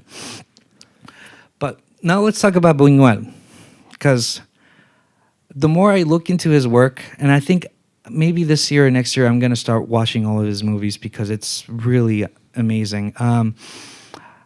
I think he's more surrealist and more impactful than Salvador Dali. Well, film is certainly a more dominant medium in modern life. So as he being like pioneer of surrealism in film, then you can definitely say he's more influential. I was a little bit let down by the lack of surrealism in this movie, just having seen Shen Andalou a long time ago. And there's so many clever shots and like special effects. And that was 1929. Yeah. And there's only like one scene with the hand that really uses stuff like that. This part is going to bother you more, a whole lot more. So he's 62, 63 years old when making this movie. Yeah. According to a lot of film historians and himself, this is the first time in his life where he has the creative freedom to do whatever he wants in a movie. And he made this. Why was this his most at the peak of his success or something? Yeah, I guess the producers basically said you can do whatever you want. We don't care. You're Luis Buñuel, and I thought there was some kind of like, someone put like a hand behind his back to do certain things, but he had the creative freedom and he did this. Mind blowing, because I thought it would be more surreal. Like he has that, how should I say, like that drive to make things really weird and awkward, and he does something really realistic, so to say, arguably speaking. But there's still some vagueness and surrealism behind it. For sure. Like the metaphor with the sheep, they people say it's a metaphor of the innocents. How, in order to survive, you have to kill the innocents. Oh yeah, mass slaughtering the sheep. Yeah. There's also something to be said for the fact that just trying to take a more naturalistic look at human behavior is far weirder and more impactful than any wild surrealist imagery. True. Like Shin Andalou, there's a lot of cool shots and transitions and effects in it, but it doesn't really hold up as a narrative. It doesn't really stick with you besides like just seeing an eyeball cut open on stuff. I think that when Shin Andalou was just for the shock value, and Dali was like, no, it's too much. There's too much more weirder things, and that's probably why Dali had a hand in it. And Luis Buñuel was like, let's go deeper. Let's go deeper with what feelings are, and he did this. Yeah. A lot of people hate Buñuel because he shows the real life, how real life is. And I heard an interview, he says, like, don't hate me for what I show. Hate society or hate the real world for what it is. I am only a mirror of a reflection of what's really happening. Yeah. So I did some research about this book, about the movie. Remember the scene where the guy falls, where there was food and he purposely fall? Mm-hmm. He heard a story. What's the name of that famous art museum in New York? Not a few. Not the Guggenheim, the other one. MoMA? The MoMA. So he heard a story in the 1940s. The founders of MoMA and some other people were at a fancy dinner party, and they did that. Like something like all the food falling down, and they were making fun of the person that fell, and that was done on purpose. And like they were ridiculing him and all that stuff. And when Buñuel heard that, he got really angry. Because he thinks, like, how should this be funny? Like, they think that they're better than everyone else by making a dinner party and throwing all this food when it's supposed to be done, when it's supposed to be used for the right resources to feed the people. So he wanted to show that. This is the argument I was talking about. He originally wanted to be filmed in not in New York, in London, England, because that's where the fanciest, bourgeoisie people are there, and he wanted to get the right people to do it, but he didn't have enough money, so he went with Mexico. When I heard that he wanted to do it originally in England, I thought it was because he hated Mexico and he hated Mexicans. But I was wrong. Because he has beef with Mexico, and I can't blame him. Even though he was, after the Franco War, he went to Mexico and got nationalized. And he's my second favorite Mexican that was nationalized. That's another conversation. But who's your first? Perez Prado. I don't know who that is. He's the king of mambo. You know Lou Vega, Mambo No. 5? Yeah. All those samples are from Perez Prado. Oh. Okay. But he was originally Spanish? Cuban. Oh, Cuban. He's originally Cuban, and then 1956 he migrated to Mexico. So these are like honorary Mexicans. Yeah, there's a lot of Mexicans that were not born in Mexico that nationalized, but those two are my favorite. If he had the funding to film it in London, would it have just been an English movie? Yeah, with I think so. Actors? I think so. Did he make English films, like films with English-speaking actors? No, he hasn't. If he's only done Spanish and French, as far as I know. He was this close in living in New York, but they didn't, because he was allegedly biggest quotes, a communist, and he was going to live around 1940s and during the MacArthur witch hunt. So, and that's another reason why I like Luis Buñuel more than Dali. And I don't want to get into politics, but this is a huge political movie. Dali was for Franco. He liked Francisco Franco, and he didn't know that. I know, that's mind blowing. And he was for fascism. He even said some stuff about how Hitler's a nice guy, kind of like Kanye. Man. Before the episode happened, we told ourselves we're not going to bring up Kanye, and look at us. Well, if you say his name one time, and it was relevant. Yeah, there. it was relevant. But Dali, I didn't realize. Yeah, dude. I love Dali as an artist, but I don't like that. Yeah, I mean, that's one of the things where you have to divide like the art versus the person. But yeah, he's a great artist, but I don't like him as a person. Buñuel, from the rumors I heard, he's a communist, but he's never said it. But like his work basically kind of says it a little bit. That's why he had a hard time finding the cast for this movie, because he wanted real people, and he didn't believe Mexicans with a tuxedo would be legit.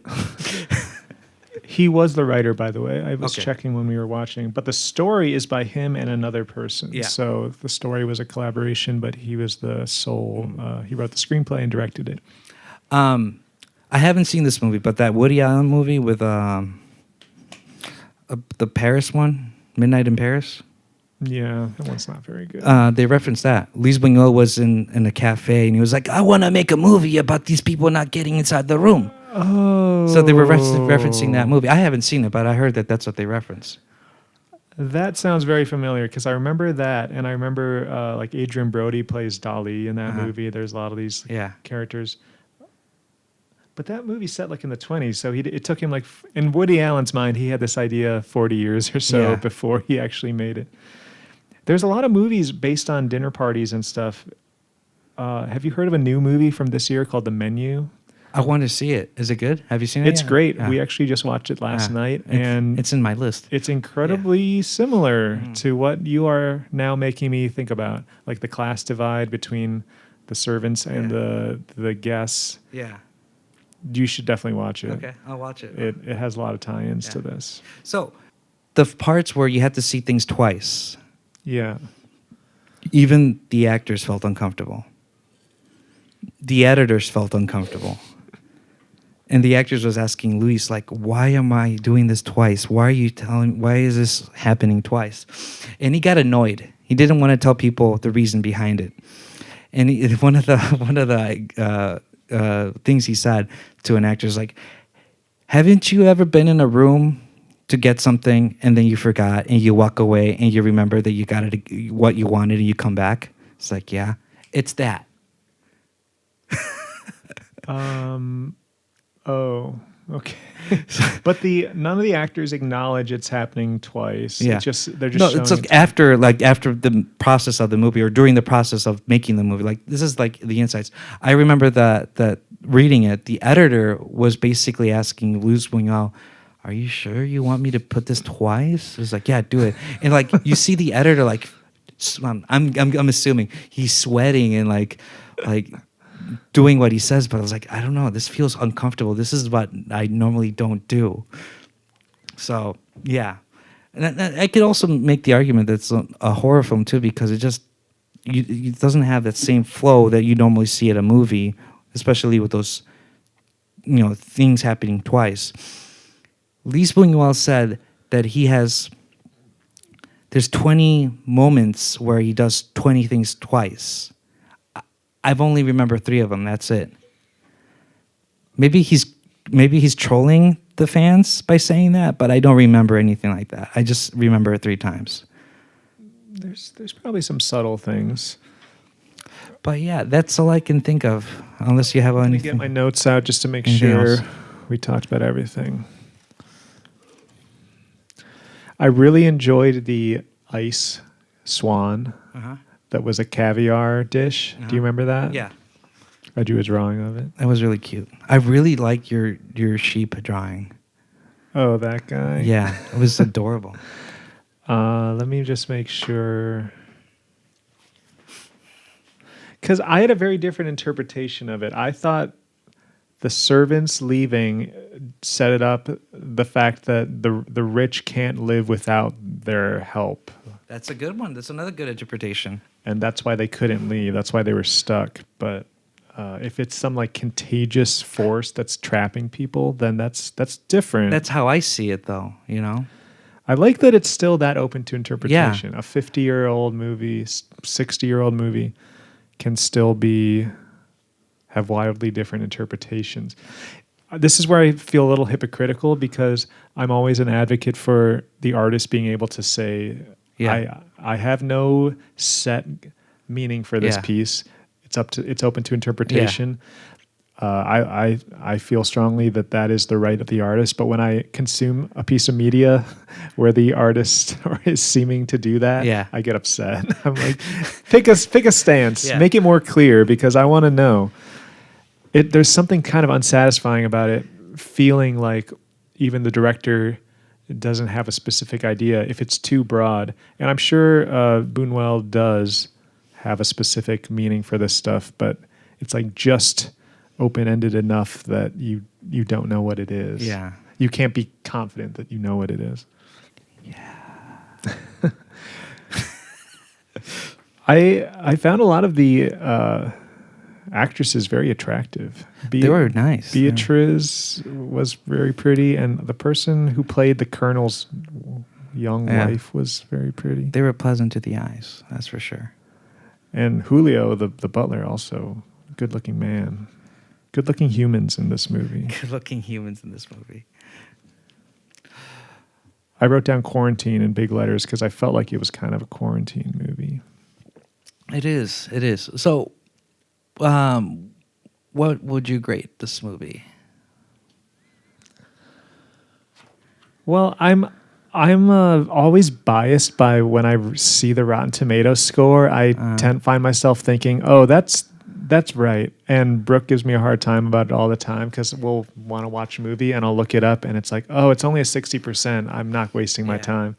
And I know it's bullshit because there's movies I like. Lily Chou-Chou has about a 60% approval meter, but this one has like 95. Yeah. So I find myself thinking it's a important movie in the canon of cinema, so it deserves like unanimous praise. Yeah. Was it that enjoyable to watch? I would say no. I found it like hard to. Well, the first time I found it hard to grasp like what was happening. When I watched it again, and that second time is when I took these notes, I actually found it really fun to sit and try to dissect it. So that was a more enjoyable watch. But I don't usually watch movies more than once, so it was kind of a weird situation. Same here. I wonder if I had to make a podcast and take notes about any movie, if I would suddenly like start to enjoy it more, because that in itself is kind of a fun activity. Maybe. I don't know if I should go off my gut impression or my later one, but I'm going to give it an 8. An 8? When I first watched it, I gave it like a 6 or 7 out of 10. But now watching it again and doing more research, I give it a 9 out of 10. In fact, it's in the list of it's in my top 10 favorite movies, or 20. Top 10, I will say top 10. Yeah. And you're holding this up against modern movies. Yes. Because this is where I think that cinema has objectively progressed to a more satisfying mode. I like color. I think color is a good thing in movies. I agree, but like I'm in the same bias as you. But once you're in a black and white movie, once you're watching a black and white movie, you forget that it's a black and white movie. You're in it, you know? It does take you there, and it does things just like the contrast, just enjoying the grayscale like look is nice. But I can't remember what the aspect ratio is for it. It's not widescreen. Is it like 4:3? I think so, maybe. I'm going to have to double check that. I actually can't believe I don't remember because I usually notice that if there's black bars on the side because I watched it on a TV. So it's fully widescreen. Yeah, I think it's widescreen, yeah. The DVD box should tell us. Oh, 1.33 to 1 aspect ratio. I don't know. That's weird. That's a weird aspect ratio. So one thing, you can watch this movie, you can rent it, but like it's in the Criterion collection. So if you have a Criterion account, you can watch it there. Hmm.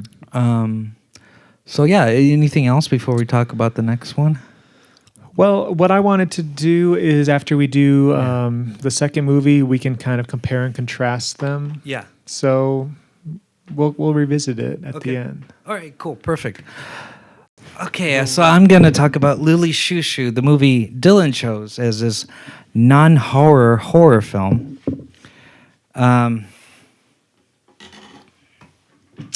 Yeah, why don't you give us a basic rundown of what plot. you understood to be the plot? All right, so I want to apologize. I did my best to watch it twice, but it's so hard. I watched this on Pluto TV, the app, and there is commercials almost every 3 to 4 minutes. 3 to 4 minutes. So it's a 2.5 hour film. It took me 3 hours to watch it. And how long are the commercials? 2 minutes, sometimes 1 minute, 1 to 2 minutes. So like every time there was a serious portion of the movie, it cuts to the new Blue's Clues movie, Blue's Clues in the big new city. You know, Adventures in the big random. You know, with the it ruins the vibe.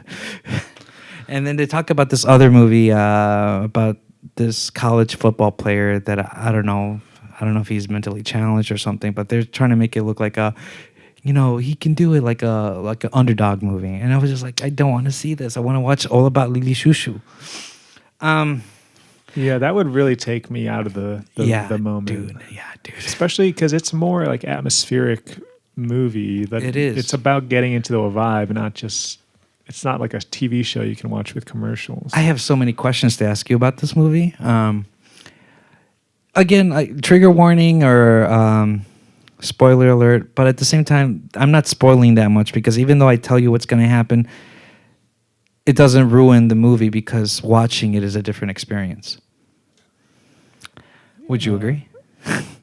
Yeah, I don't find myself that bothered by spoilers unless it's like a twist ending or something that changes how the whole movie is perceived. There's a twist ending in The Exterminating Angel. And now that I told you what the ending was, you're like, wait, about the church and stuff? Yeah.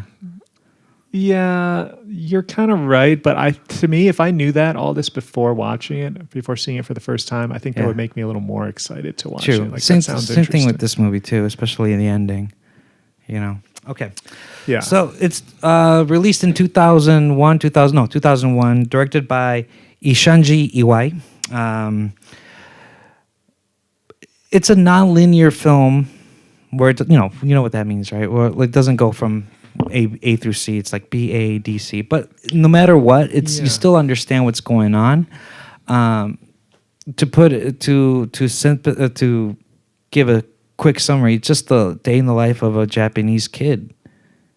That's it, and how he loves music, and how the band Lily Chou-Chou is the music his way to get expression, anger out, and wants to go see them live and goes through a crazy adventure on that. But pretty much it's a slice of life movie of teenagers being teenagers, but they're really, really horrific towards one another. Yeah. It starts with please correct me if I'm wrong, because you saw this movie recently too, just to catch up with it. And also it's a movie about, depending who you talk to, it's a movie about the horrors of the internet.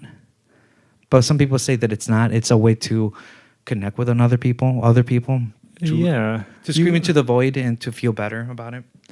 You found the internet parts horror? I feel like the real life is the horror, and the internet's like this utopian, happy land. That the only place he can be confident and happy. I see it as a way of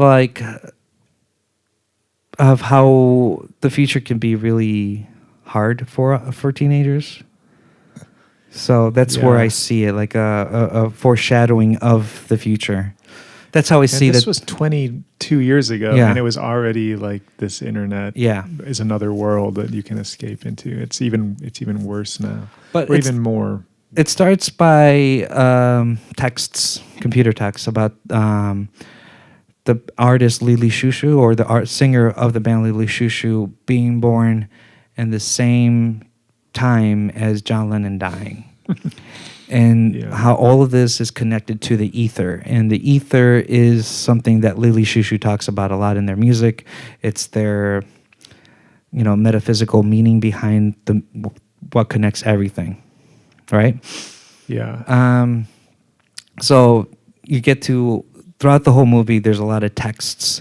You kind of trying to figure out who's who through these texts, like who is Blue Cat and who is, I forget the other names. Philia. Who is that and who's that?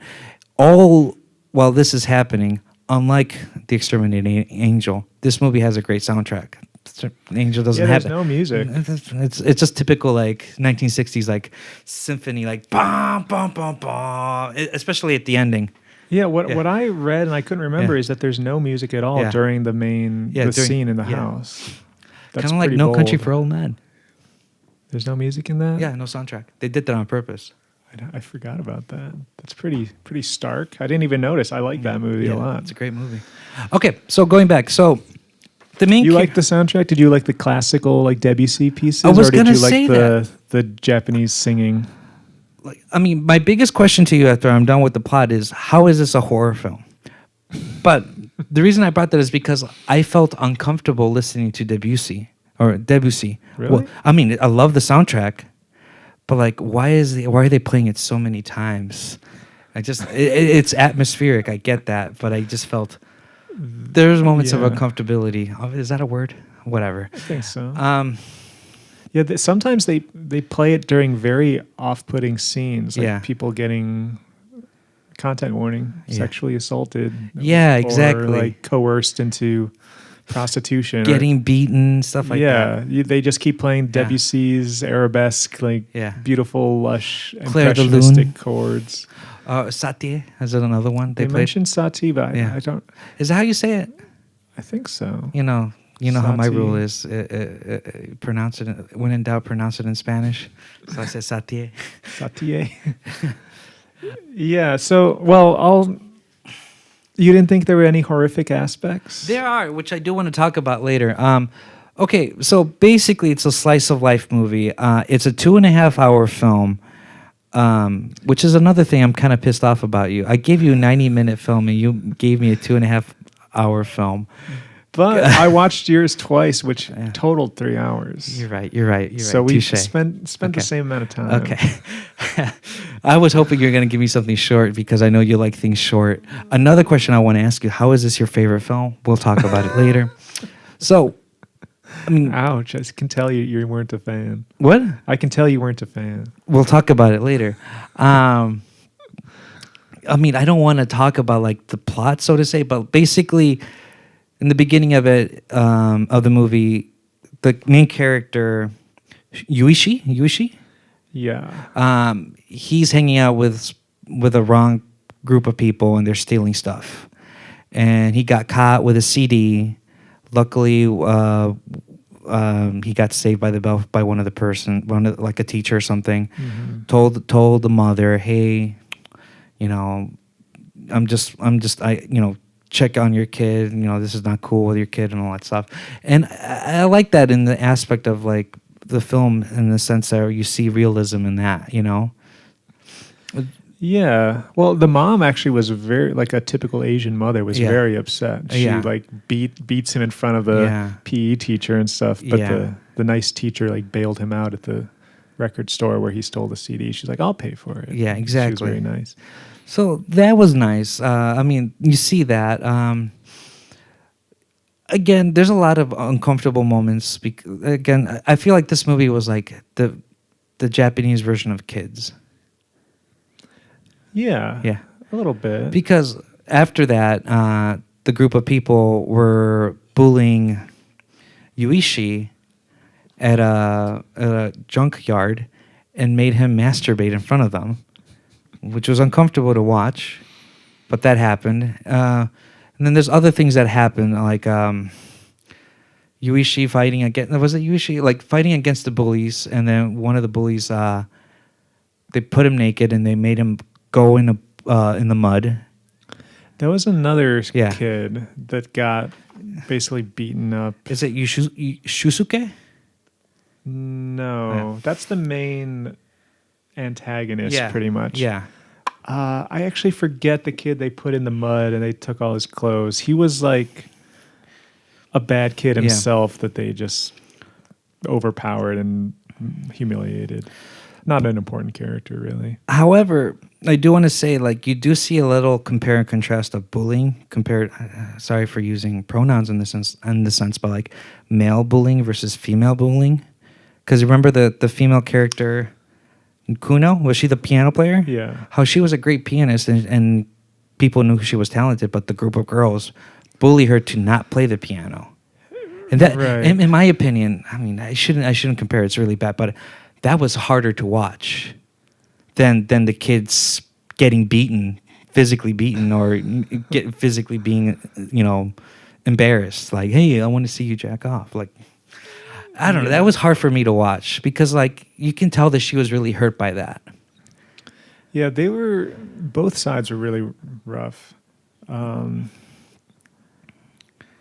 I think as a kid, when I first saw this movie, that's why it sticks in my mind as a horror movie, because I just saw how horrible the kids were to each other, and it kind of resonated with me. I felt I related to that. Just I was never bullied like as harshly as the kids in these movies, but I know how it feels to be kind of like ostracized by students, like classmates. But horror movie, I didn't know what movie you were picking at first, and like I was taking horror pretty loosely. It's not like gonna make you scared or anything, but it just fills you with a lot of uncomfortable feelings. There's one scene that scared me, or where I would make the argument that it's a horror film. The scene where there was two group of bullies, the ones with the white shirts and the ones were dressing like street like t-shirts and whatever. They find a middle-aged dude going into his car. They steal his pocket change, but then he noticed that he's got like an envelope full of cash. And then out of nowhere, the white shirt guys grab the money, and then out of nowhere, one of the hoodlums, like with the street clothes, grabbed the money and ran away. That scene, in my opinion, was horror because, like, I bet you that amount of money was like a down payment for a house, a big transaction that the guy worked so hard to get through that, and it just went for nothing because a bunch of kids stole that money. And the horror for me is that realism of like, well, how is he going to feel that night? How is he going to sleep? See, so you have a pretty broad view of horror too. Yeah. It's just anytime you feel immense sadness for somebody. The other horror scene moment was also in the beginning of the movie where they stole all these important documents from someone in the subway, and then they burned it. Right. It was like a notary note. It was like a lot of like important documents. Like, there's such a callous disregard just for burned money it. Like, and other people's property and stuff in the movie. You know what movie it reminds me of a little bit is with the kids running around after stealing stuff? Trainspotting. Yeah. You've seen that, right? Yeah. So this movie is like exactly like Trainspotting, but without the heroine, huh? And without the babies. Trainspotting of like 14-year-olds instead of 20-year-olds. The other thing I got the vibes with is Clockwork Orange.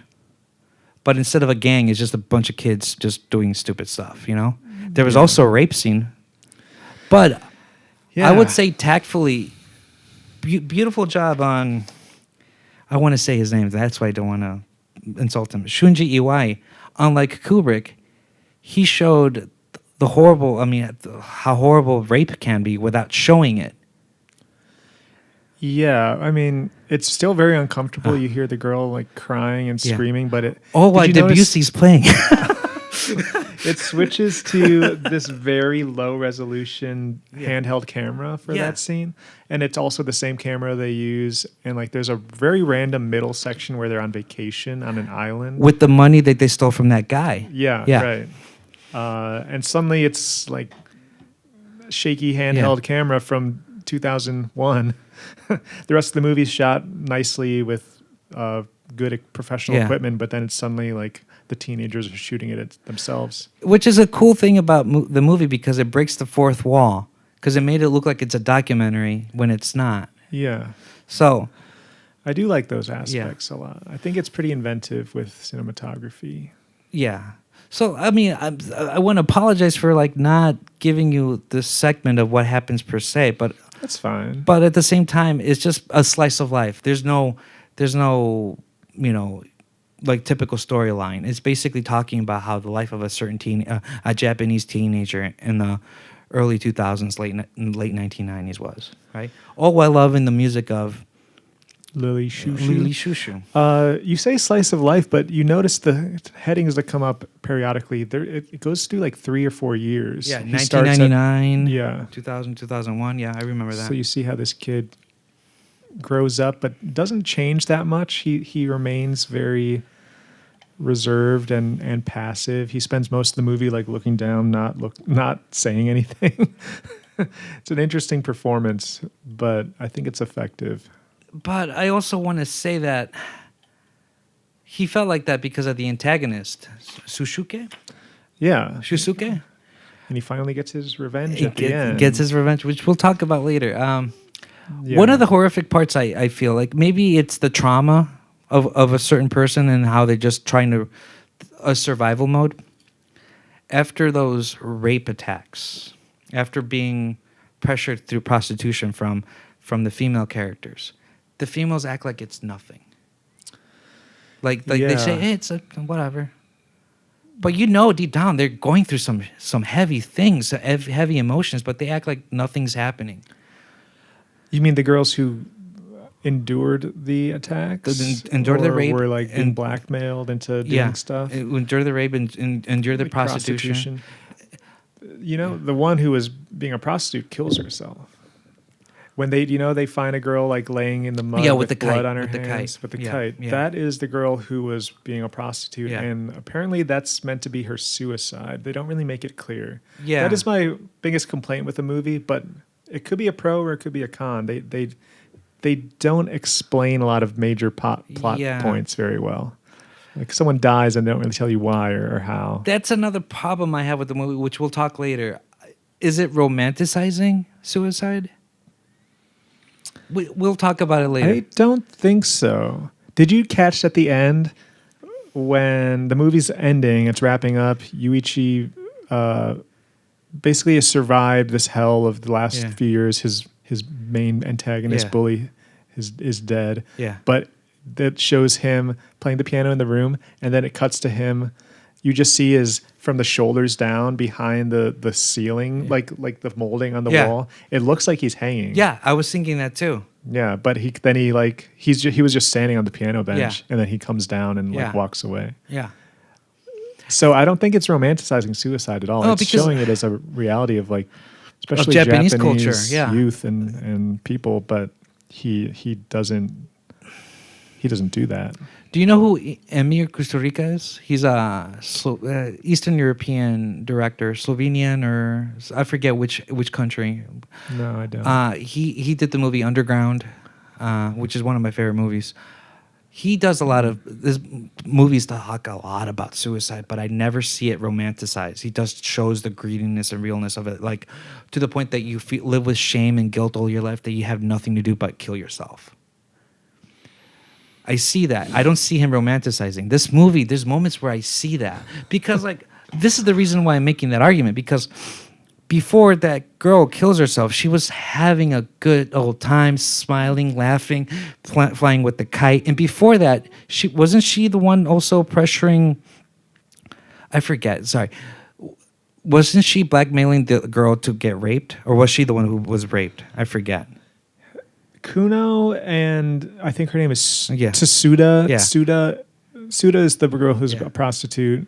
Kuno was just the piano player who got raped. They're not related. Yeah, but there was a girl who was laughing at the other girl who was being raped. I don't even know her name. She's Yeah. just a bully. So I'm thinking maybe she was feeling guilt from that and then killed herself. That's I another don't segment. think that was the same girl, but I think she was feeling a lot of guilt. She was also only being a prostitute because she was being blackmailed by Shosuke, like the bad guy. They mentioned at one point in passing that he had videos of her that he was using as blackmail to make her do stuff for money. He was like her pimp. So that's why she killed herself. But I agree with you. She seemed happy, and she was like joking around and seemed like she was kind of enjoying her life. And then suddenly, but it just, I guess, shows that people can hide how they're really feeling. Another hard scene to watch was Kuno shaving herself, or like lack of hair. Yeah. She did a really patchy job with that shave. So that was intense. But it all ends with this impactful part while they're talking on the computers, blah, blah, blah. They're saying like, hey, meet me at the concert. Lily Chou-Chou's playing tonight. It's going to be fun. I'm going to be the one with the green apple, so we'll get to interact in the real world. Yeah. So they're getting in line. They're waiting for the main character. Super excited because he talks about this band so much, and they even throughout the movie they're talking about how Lily Chou-Chou is connected with Debussy and Satie. Is it Satie? Yeah, I think so. Or Satie? I've see. So like all of that stuff, like just having throughout the whole movie, they're talking about the ether this, the ether that. So he's super excited about it, and like watching this, I'm thinking about my teenage time, about how much I love a certain band and how when I seen them, I loved them. How I was so excited. I'm guessing that was your Lily Chou-Chou was.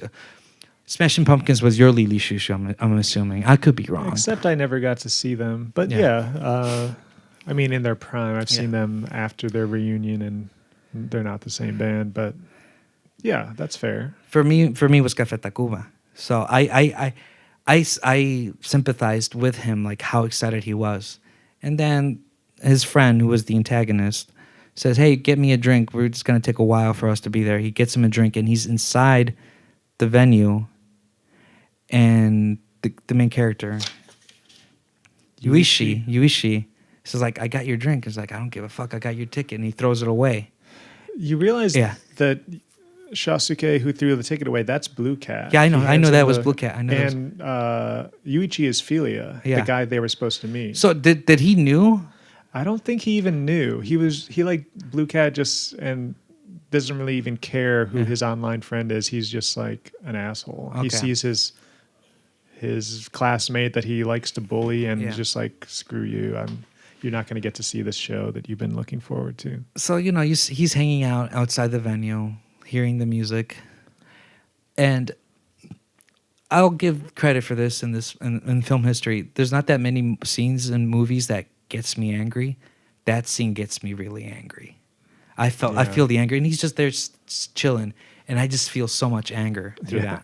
Me too. That's a very, very powerful scene. You just feel how unfair it all is. And then the show's over. He sees him again. And they were going to walk away. And then Yuishi he took advantage of the situation, made an opportunity by causing a little bit of havoc, saying, hey, Lily Chou-Chou's outside. Everybody goes in. He stabs the antagonist. What's his name again? Shasuke. He kills him. Yeah. And then there's a beautiful imagery where he uses the knife and it's stabbing the apple. And then afterwards, it cuts to, the protagonist talking to the teacher, the music teacher, saying, hey, you need to get better at this. You're sloppy. Get better. Oh, by the way, tell Nino, is that her name? Nina? Kuno. Tell Kuno that her piano, not her piano lessons, but her piano practice is over. Needs to stop. Right. And then they walked away, and they're happily ever after. And that's one thing I liked about that movie. You can tell that they loved each other, even though they don't say, "Hey, I love you." Yuichi and Kuno. Yeah, there's a love connection. Yeah, somebody mentions at one point that Suda, the girl who killed herself, like mocks Yuichi, saying like, "I know you've got a crush on Kuno," but they barely show them interact. Yeah, there's so many. The movie is like dreamlike to the point where a lot of scenes go by with no dialogue. It's just like the camera's hazily moving around, and you see people like looking at each other. There'll be some dialogue from characters you've never even seen before, having like teenage orchestra club drama, and then suddenly then it's over. It's very vague. I mean, the only moments where you see them connect is when they're just walking. Yeah, there's some nice moments of just walking in these lush green fields. I think it's a very beautiful movie, just Oh, visually. it is visually. It's a beautiful movie, and then it ends with that's how it ends. But then the end credits happen, and then you see the characters listening to their disc Walkman.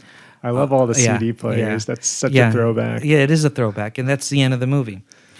Let me tell you certain scenes that visually impacted me. I think it was in the 8-minute mark of the movie where the character gets the poster of Lily Chou-Chou and puts it on the telephone pole, and right behind it, it's the green grass, and he's just like looking at it. For some reason, it just made me feel a lot of heaviness during that scene. Like a bad heaviness. A good and bad heaviness. Like, here is nature. You can see the beauty of nature and how quiet it is, but you don't want to see that. You just want to see this poster. Yeah, well, that nature that you're calling is just like rice fields, and Yeah. to him, he grew up in that environment. That's the most mundane thing you can think of. It is. That's the setting of the movie is very interesting to me because it's set in Japan. The kids go to school in what looks like a medium-sized city. I don't know enough about Japan to know like what city it is, but they all live in either suburbia or it's almost like a rural part of town where there's just rice fields as far as you can see. No buildings, and that's where they get off the train and go home every day. So there's this very like stark contrast between the school life in these more populated areas and then at home in the rice fields. Just feels like very mundane. A summary I read on the internet last night, I was trying to understand it a bit more. It claims that Shasuke, who becomes the evil bully after that, like it was that trip that caused the flip in his personality, but I don't exactly know why. Like, was it the fact that hitchhiker died that made him suddenly turn evil? Because he was a nice guy before that. Do you remember the scene where Yuichi sleeps over at Shasuke's house and his mom is being super nice and like kind of had a crush on his mom a bit. Like, yeah, your mom is how old? Weird sexual tension with Yuichi and the scene where mom. like he's thinking like, which shampoo should I use? Yeah, I think I use the mom shampoo. I really like the way she smells. that was funny. Another scene, visually speaking, that I love was the scene where instead of the piano recital, they were going to do a choir recital, and they were practicing so long that the only thing you see was a silhouette of the kids singing, and then there's a blue light, showing that it's dawn. And then you hear the kids saying, "Enough, I don't want to practice anymore." And then you turn on the lights. It was just them practicing and then the lights it just bothers you so much because everyone's really enjoying that silhouette. And the lighting in the school scenes is so weird. It's always so dark in the rooms. It reminded me, it gave me Lars von Trier vibes. Okay. Where like they're trying to use natural light as much as possible, but at the same time, the director was trying to use some form of lighting here and there because, there's going to be moments where you're going to go outside, especially the junkyard place. You can tell there was like a flashlight right next to the camera. I also enjoyed the digital work because you can tell that it was bad digital, but he took advantage and manipulated to make it look dreamlike. Did you know this was the same camera that they used in Star Wars Episode 2? Yeah. For the handheld digital stuff? Yeah, it's the same camera. Sony, I forget the name, but it's the same camera. But Star Wars Episode 2 is like a big budget Hollywood movie. Yeah. And it looks good. This movie does not look good at times. I know, but I felt I will make the argument this movie cinematography wise is better than Episode 2. Because he used the flaws of the camera and took advantage of it. Yeah, I mean, I agree. I love it's one of my all-time favorite cinematography movies. But you're talking about the good shot scenes, the good shots, not the like handheld shaky stuff. Yeah, the good shots, isn't it? Because that's different. That's clearly a different camera. It suddenly gets really grainy. Yeah, and it's like the DVR camera that my parents had when I was growing up in the like early 2000s. But I think that camera could be manipulated to look into a DVR too. I think it's straight up a different camera. Okay. All right. It's so. And I do remember the scene where they switch the cameras and you see the actor getting it. I do remember that. Yeah. I don't think that's the camera that's shooting most, like 60% of the movie that looks actually professional. I think that's a good camera. But even the good camera had its flaws, is what I'm saying. You see the pixelations and everything. I think you're right that it's all digital, but it's like good digital and then very low quality consumer grade digital in certain parts. I'm actually curious how it looked on Pluto. Did it feel like it was high resolution? No.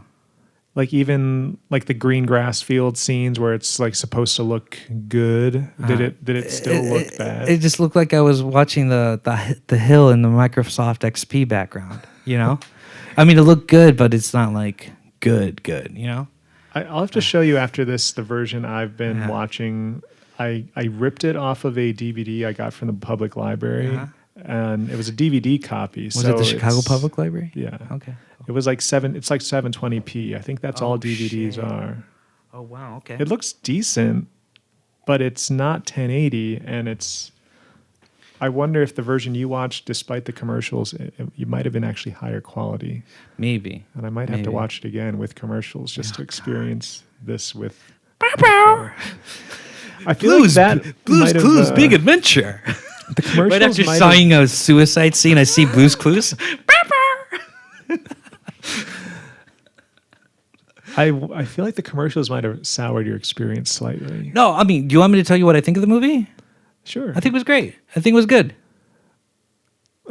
But at the same time, you were like, "How can this be your favorite movie?" And you're not because I'm trying to figure out like how is this a non-horror film?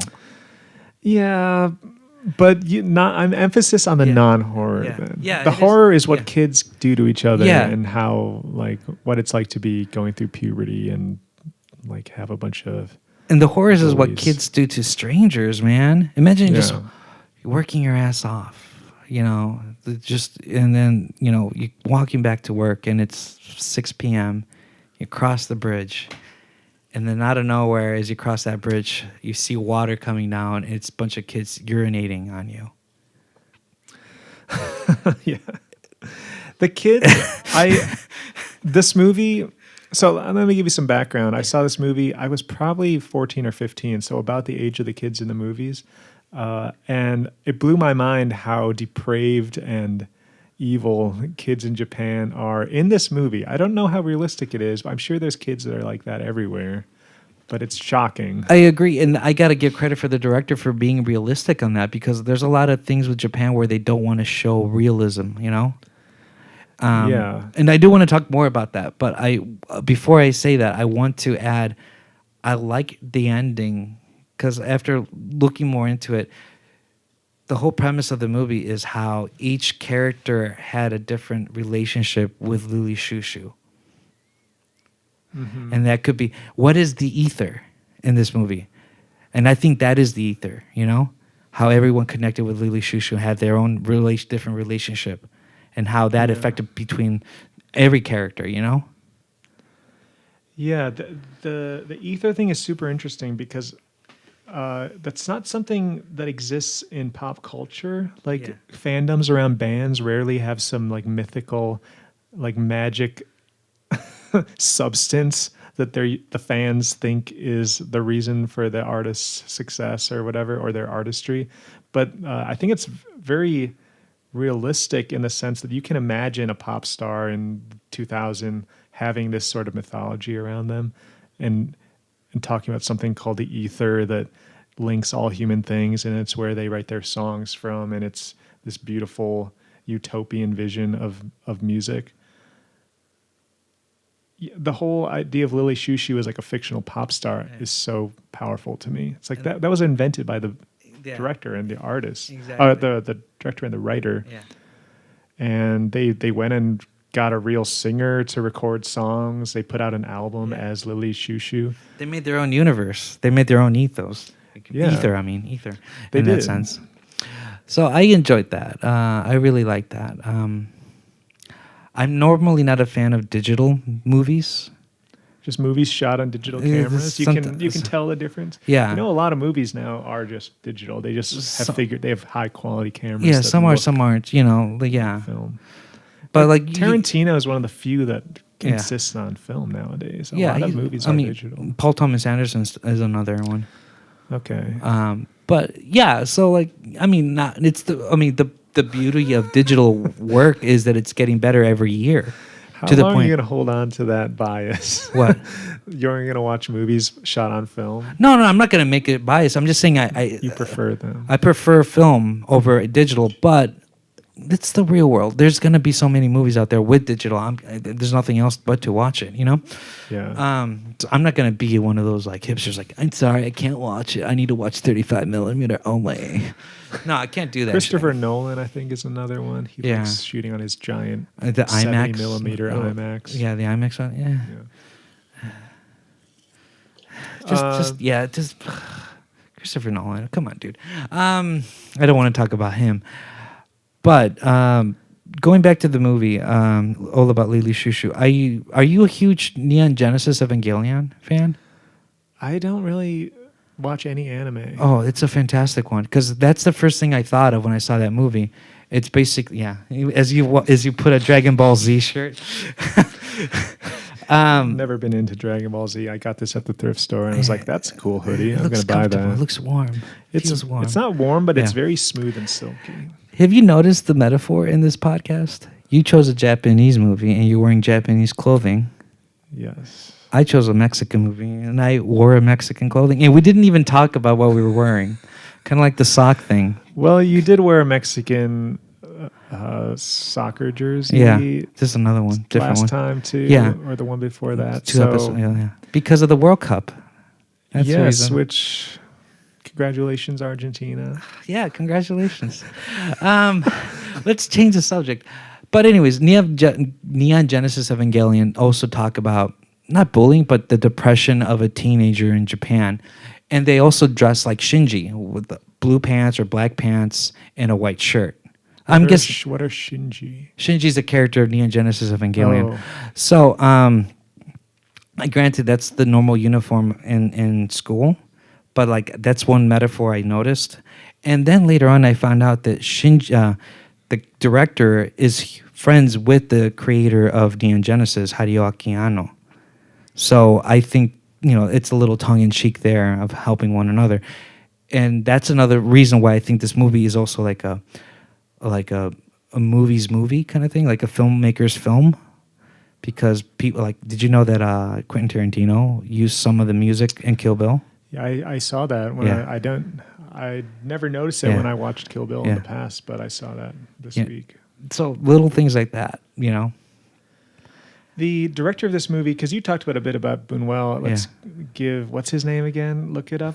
What'd you write in the paper? I forgot the name. Iwai. Shunji Iwai. Iwai. I didn't really know much about him until this week. This is the only movie I've seen of his, and I wish I knew more about Japanese cinema, especially like youth-oriented cinema, to know how typical or atypical this movie is, because it feels very palatable to a Western audience to me. The whole thing about a pop singer, some of the songs that they play from her earlier work are in English. Mm-hmm. So I don't know if that's normal or if this is actually a more Western-oriented film, but apparently he had a long history of making movies with like music crossover, and he had worked with same artist that he wrote the songs with for this movie on a previous movie about a fictional pop star. So this is kind of his shtick. His shtick. Yeah. And he was, I think, about mid-30s or maybe even 40 when he made this movie, so even though it's about 14-year-olds, he wasn't particularly young when he made it. Mm-hmm. I mean, it's also looking in the history of Japan. It's also like trying to explain the aftermath of the 1991 economic crisis that Japan had, and how they were going through that. Because they also did a reporting that, like in the mid to late 90s, Japan had a higher rate of bullying. Well, that would explain this movie. Yeah. I do want to add one more thing. When the it's kind of a happy ending in my opinion. I think it's happy too. I know this sounds horrible saying that, because normally when you kill a person, there's a little bit of remorse, but this guy felt so satisfied. Like, yeah, like now he could live his life. Yeah. Yeah. And that bully was awful, like cartoonishly terrible. Yeah. So he definitely deserved it. Well, no one deserves to just be stabbed, but like I don't understand the reason why he was so mean to him. I know. It doesn't really make sense. There's they're just for the sake of it? No, I don't know. That scene where he just throws that ticket away and sees him, like gives him like didn't give him a middle finger, but like he like waves at him metaphorically, like see ya, Yeah. peace. And this is a guy you were just like acting friendly with 5 minutes ago, and suddenly you're driving a stake through his heart. It's as big a mystery as why the people can't leave the room in Exterminating Angel. It's like both movies have very surreal, bizarre things in them. Do you want to compare them now? Like now that I'm done, because that's all I wanted to say. I'm done with the movie as a singular thing, but I'll start by just saying I think the two movies are a nice snapshot of how cinema changed in 40 years. Like from black and white, very, very concisely written dialogue. Every minute has many lines, and you have all these characters, and it's like plays out like it's almost more theatrical. And then Lily Chou-Chou is this cinematic art piece. It's almost more like Shen Andalou in a way. It's just more, you feel it. Yeah. You feel it more than you intellectually understand what's happening. But for some reason, I respond more to Lily Chou-Chou, even though I have a notoriously short attention span nowadays. I couldn't even listen to Donda. That's why I was blown away that you sent me a 2-hour, 30-minute film. Well, I usually watch movies in 2 sittings. And this week, when I watched Lily Chou-Chou again, I watched the first half one night, and then I watched the second half the other. Yeah. So I spent about the same amount of time as your movie. Okay. But it's more nostalgia at this point. Again, I was surprised that you watched that movie 2 to 3 times, Exterminating Angel. I thought you were going to watch it once and that was it. I wouldn't have been able to talk about it after the first time. I was baffled. Yeah. But I don't know why. It made a lot more sense the second time. I did a little reading about the plot between the two, and that helped a lot. By the way, is this Leonard Cohen? I was just looking at your can. I'm like, that looks Leonard Cohen is skinnier. A lot like Leonard Cohen. Leonard Cohen is a skinnier guy. Was a skinnier guy. I'll correct you. Oh, like, remember, I got a little beef to pick with you. Remember in the Bob Dylan episode, you told me, like, Bob Dylan's Jewish. And I'm like, how would I know? Right? Like, I didn't know. Tell me he's not Jewish? Like, you were saying that to me. And I was like, I didn't know because of the name Robert Zimmerman. Yeah. I wanted to tell you this to you. I was like, dude, the Jewish Bob Dylan is Leonard Cohen, not Bob Dylan. So stop giving me crap. What does that even mean? I don't know. Jewish Bob Dylan is Leonard Cohen. Yeah. But Bob Dylan, he was born Jewish. But he's not more religiously. Of a Christian, man. He's more of a Christian. Which is so weird. Why is Bob taking the side of Jesus Christ? You just don't get it, man. You just don't get it. You know, he died for our sins, man. I think one day you'll understand it, but hopefully you don't rot in hell, man. No. Part of me has a hard time believing Bob is really religious at all, and he's using it for some kind of performance art. Or for money purposes. Is he really getting any money? Gotta get me that jacuzzi. Jacuzzi? Right next to my bath. Oh, jacuzzi. Jacuzzi. Yeah. Do you call it a jacuzzi? Sorry, just for now. Sorry. I gotta pay for these maids to clean my house, even though I don't go to this house because I travel all the time. How many times will I travel to Japan to play all along the Watchtower? I can do it 3 times this year. Yeah. Didn't he sell? Wait, he's played all on the Watchtower 2 or 3 times this year? Yeah, that's what my joke, because he likes to tour a lot. Yeah, he's never ending. I heard he sold a lot of his catalog to some publishing company. Yeah, or that's the something. thing that a lot of people are doing nowadays. I know, but that basically means that like his children aren't going to get any money from his Oh music. no! What will Jacob Dylan do? I think Jacob will be all right. How but, can he afford that avocado toast? Or is he cashing in and it's still part of his like estate? So when he dies, his kids will like split. Yeah. It'll be cash instead of Yeah. rights Yeah. to his music, which is probably easier, Yeah, I guess so. I mean, assuming that his catalog doesn't gain any more value. will the Wallflowers ever make enough money for Jacob Dylan's son? The kids?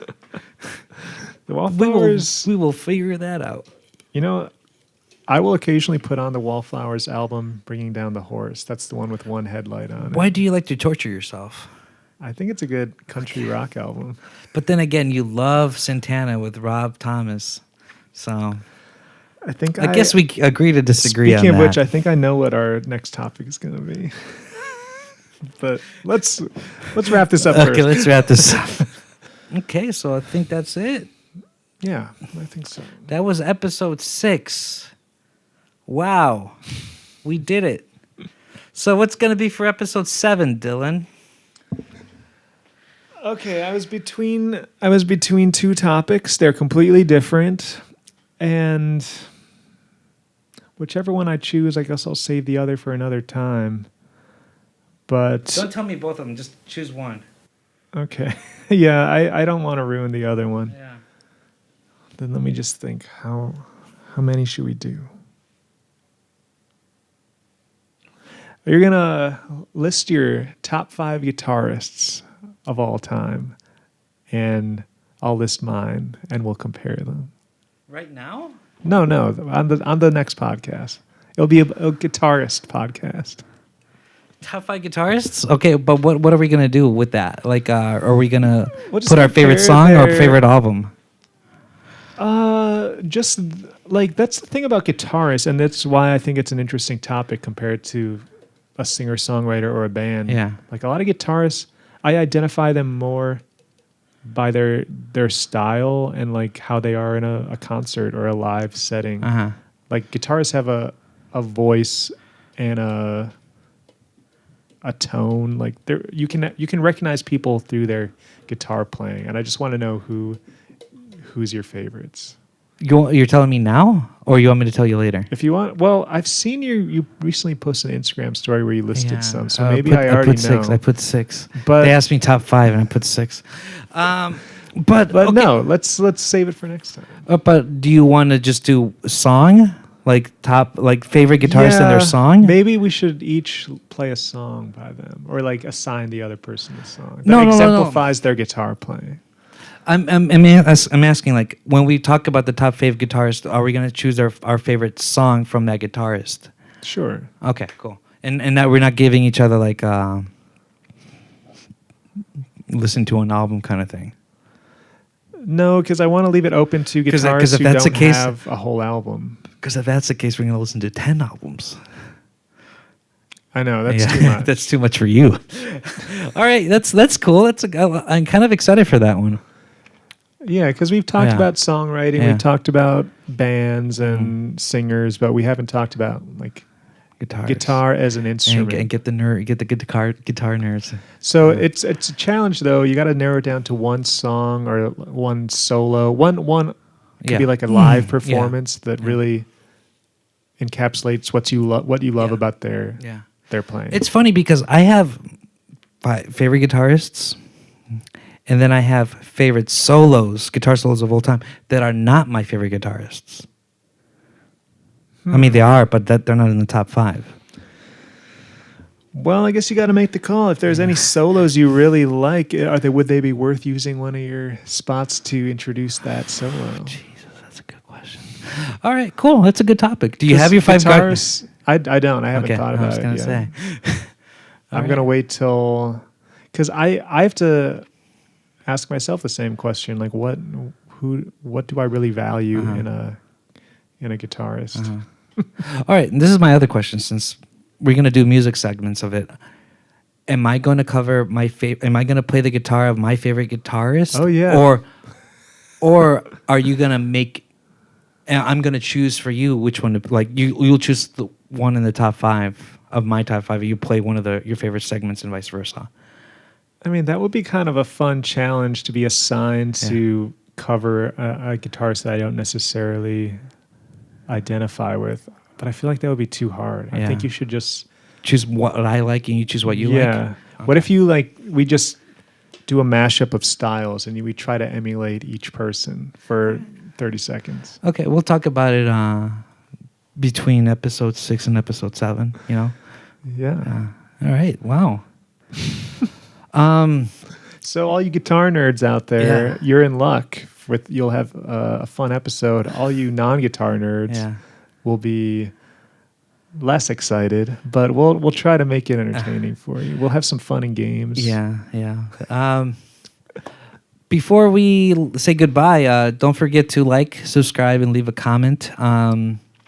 We are on TikTok. We are on Instagram. We'll soon be on podcast platforms because we're going to make this into an audio format. But yeah, that's it. Anything else you want to add?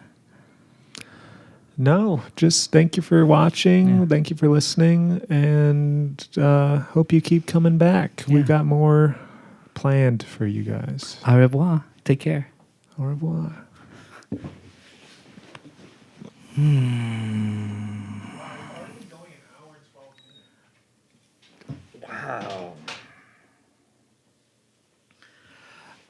For anyone who's still watching this, I just want to say thank you for watching the ODcast.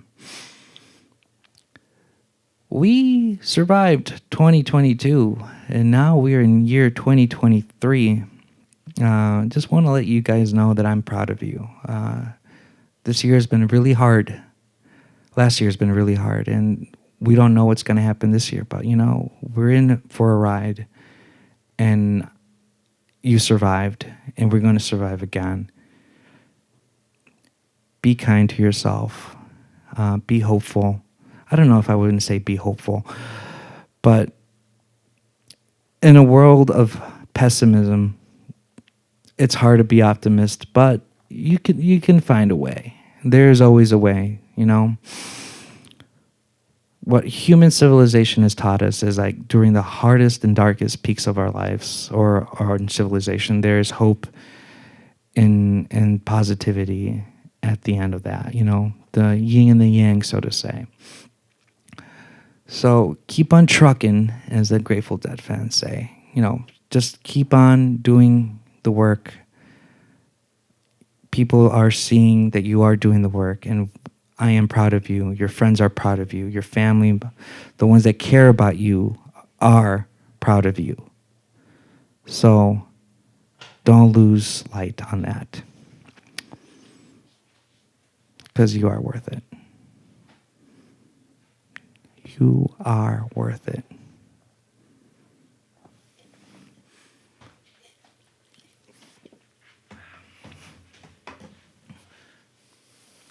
Now we're in 12 still? Yep. All right, so